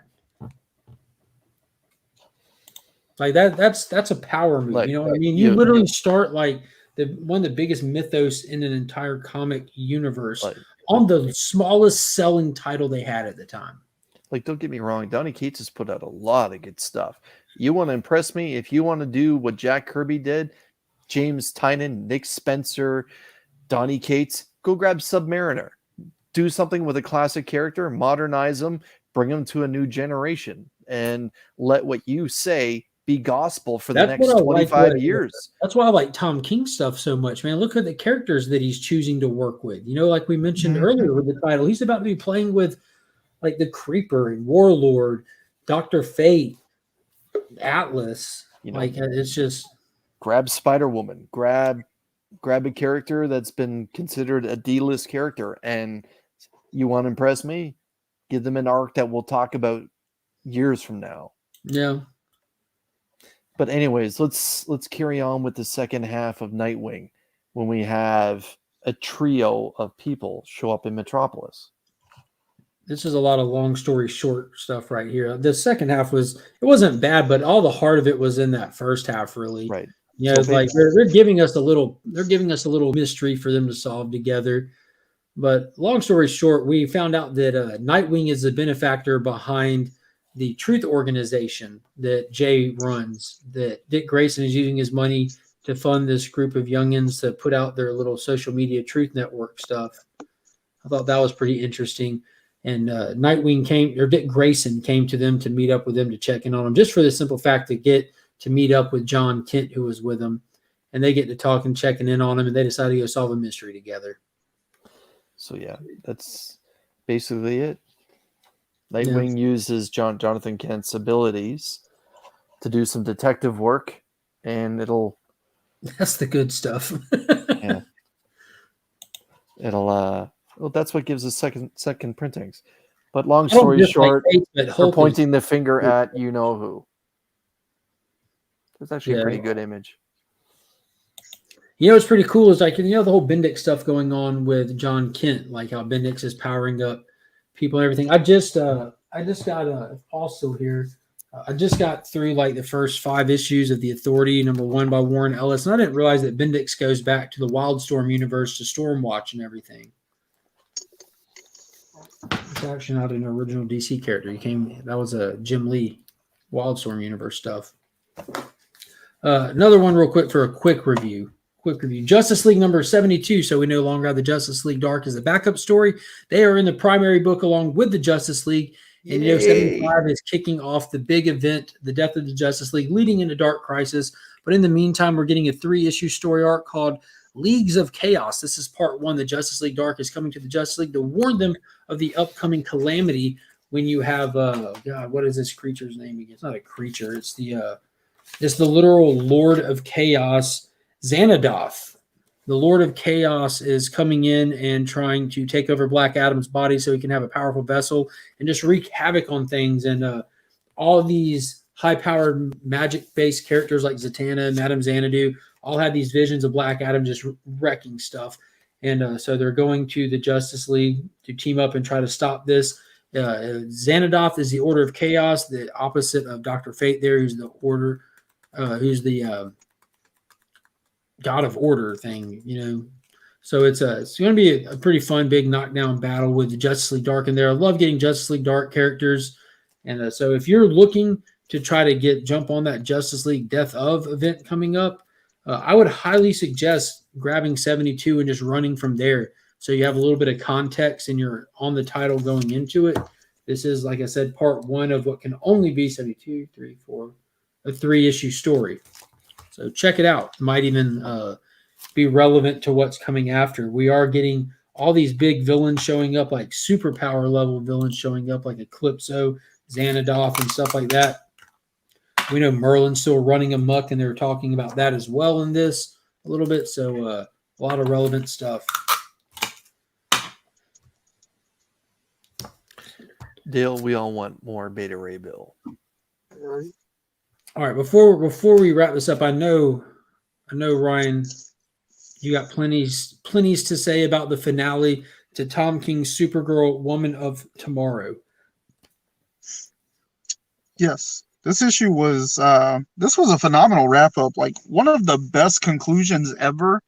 I mean, I love the end where it's almost like a commentary on like what makes a good story and what doesn't, and the variance between reality and a good story and all that kind of stuff. Like what's the difference between true story and based on true story kind of thing, you know?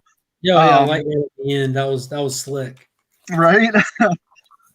Like the life lessons that were picked up there. I love her monologue. Like I've been practicing this, I've been planning this, and like everything she has to say.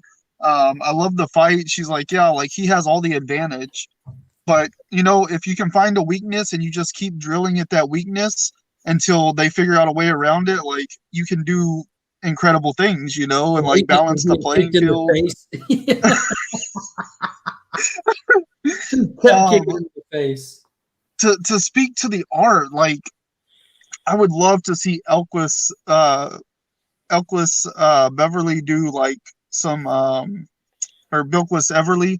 I would love to see her do like some Swamp Thing stuff or something, because whenever Ruthie like cuts his hand, that is some of the most gruesome artwork. Like the way she draws it, like holy crap! Like this is very like thin line work and stuff. It's got like this very soft palette that really fits like the, you know, the more like feminine tone, I guess, of Supergirl and stuff.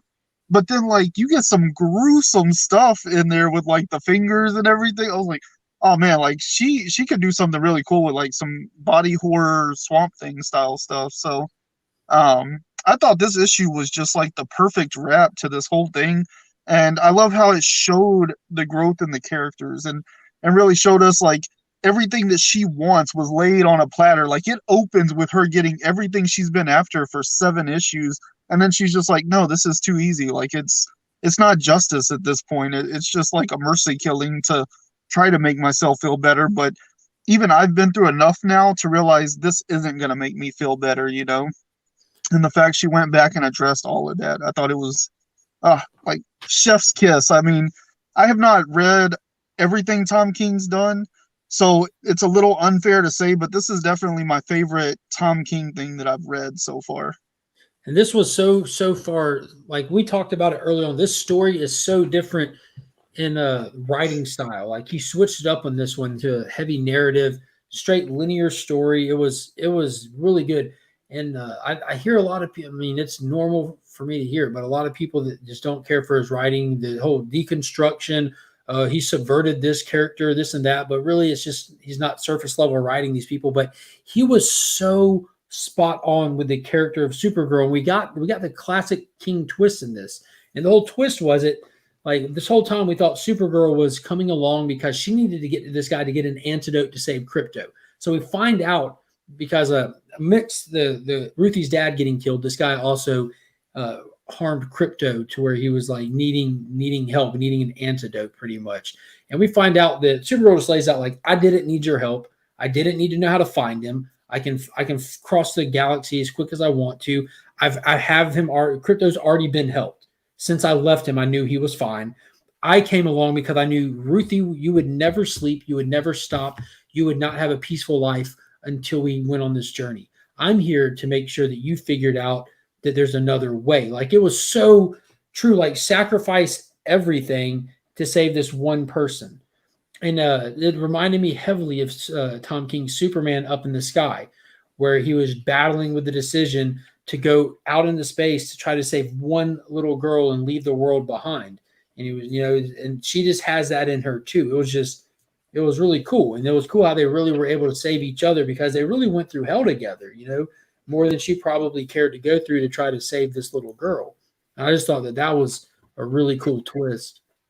I love how they kind of like she recaps everything. She's like, we went here, and like whenever you the sun was about to kill you, and yet you still held out your hand to help somebody, and like touched on all those moments. And it was just like, oh my God, like you're tearing in my heart right here, Yeah. The one that really gets me is the issue where they help the guy bury like all the people, Yeah, how they touched on each issue. Like when we were that one, that's the one. That's the one that really tears me up because Supergirl took a beating for that dude to like clear his conscience, and then she's like, okay, now I'm gonna help you bury this entire planet, like. Mm-hmm. Whew. And then it kind of comes back around to that in this issue whenever it's like, Krypto didn't need my help, you needed my help. That's why we did all this. Yeah. It was gorgeous. And then we find out like all of it took place a few years in the past because at the end of it, like the epilogue really, she came back to Ruthie's home and visited Ruthie as an old woman where they went and laid a stone on her father's dying place. And you find out that Krim got put into the Phantom Zone to serve out his time. And he was monitored heavily where he actually reformed. It only took over 200 years. But for him to be fully reformed and serve out his sentence, they brought him back out. And Ruthie was standing right in front of him as an old lady when he came out. And he fell to his knees, honestly apologizing, honestly a different person, honestly reformed. Like, I'm so sorry for what I've done to you and your family, X, Y, and Z. And Ruthie responds appropriately and just takes her cane and knocks him out. And then they go about their lives their separate ways. Like, she gets her shot in. It was like, boom, yes. She learned a lesson. He learned a lesson. And like, it ended exactly like it needed to, Yeah, it was perfect. It was great. Chris, final book of the night. I see you got something right there. I'll be brief. Beta Ray Bill starts the story. Dale! Beta Ray Bill puts an all call out to basically the Marvel Universe. We kind of have a Secret Wars kind of entrance because Thor needs help taking on Mjolnir and Managog. Like, but I feel like I keep mispronouncing that. The villain that's possessed Mjolnir. And I want to make sure I get the Mangog. And basically Mangog just mops the floor with the Marvel superheroes. Thor corrects his broken arm by just straightening it out. And there's a lot of word soup between Thor and Mangog. And as Odin is dying, long story short, the tail end of the story, Odin gives the Odin Force to Thor, sacrificing his own life so that Thor can now stand up against Mjolnir / Mangog. And we have sexy Thor for the final part of this story arc. I'd hit it.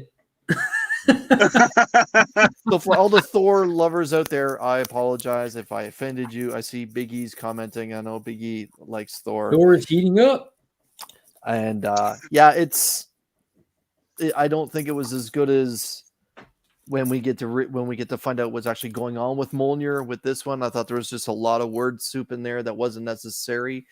Thor's mom gives Thor her power.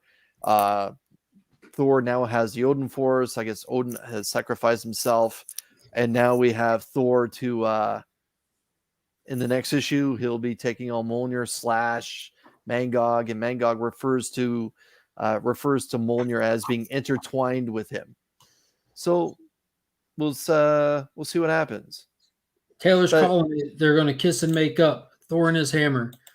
Yeah. There was another thing that if you want to know what Jane Foster is going to look like as Thor in the upcoming Love and Thunder, check out my Instagram page. I did find one of the, toys always ruin it first, and one of the upcoming toy lines from I don't know who or where. I don't know if it's a legend or whatever, but someone put some photo leaked out there. It's on my Instagram, but it's Jane Foster as Thor holding the hammer, and it looks like she has the shattered version of Mjolnir. We do know that Hemsworth has like the one from the past, leaving the Thor in the past hammerless, whatever, but plot holes. So and that Hela, but yeah, broke. Hela.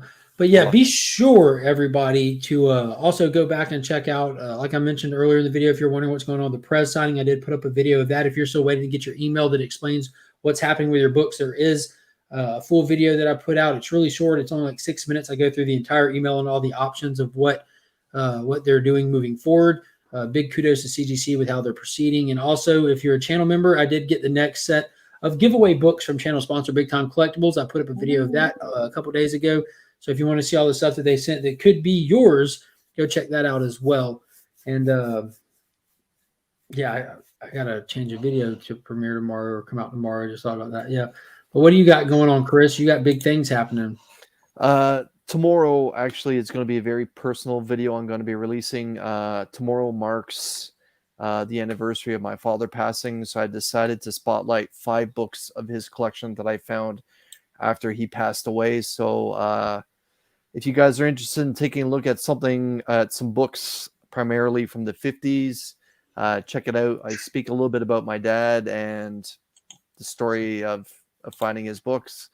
And March 1st, I believe, March 1st, 9 p.m. real time, I'll be going live to do my 600 subscriber giveaway. I'm going to be giving away 3 CGC slabs, a bunch of artist prize packs, basically a bunch of cover work done by certain artists, and some other hidden stuff too. Make sure you check it out. And check out 2 cool guys today. It's actually really, really fun. Mark and I rarely pick the same publisher, but today we did it. And I'm kind of teasing it. Did we both pick Marvel or did we both pick DC? I've been going out of my way to try to intentionally pick what I think you're going to pick.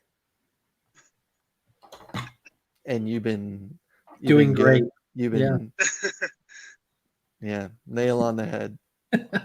It's been a lot of 1Bs for me lately. Outside, unless I do DC versus Vampires. Yeah. Which comes out this Wednesday. Make sure you pick it up, everybody. Ryan, what do you have going on? Not a damn thing. When are you going to start staking out this house over here? So you should have brought a camera out to the car just to pretend like you're taking photos every now and then. Hold on, guys. Big trouble in Little Texas. Yeah. I don't know. I got stuff working in the background, so hopefully I'll have announcements about different things soon. Ready to talk about that is what you're saying. Yeah. So that should be coming up soon, but other than that, nothing much. Fantastic. Yeah. Well, that's going to be exciting when you get around to talking about that. I'm excited to see how that proceeds. But 11:10, we Audi 5000. So I appreciate everybody hopping in tonight. Like I said, do all those things that we mentioned before. And until next time, as always, I'm Mark, but we are Legion.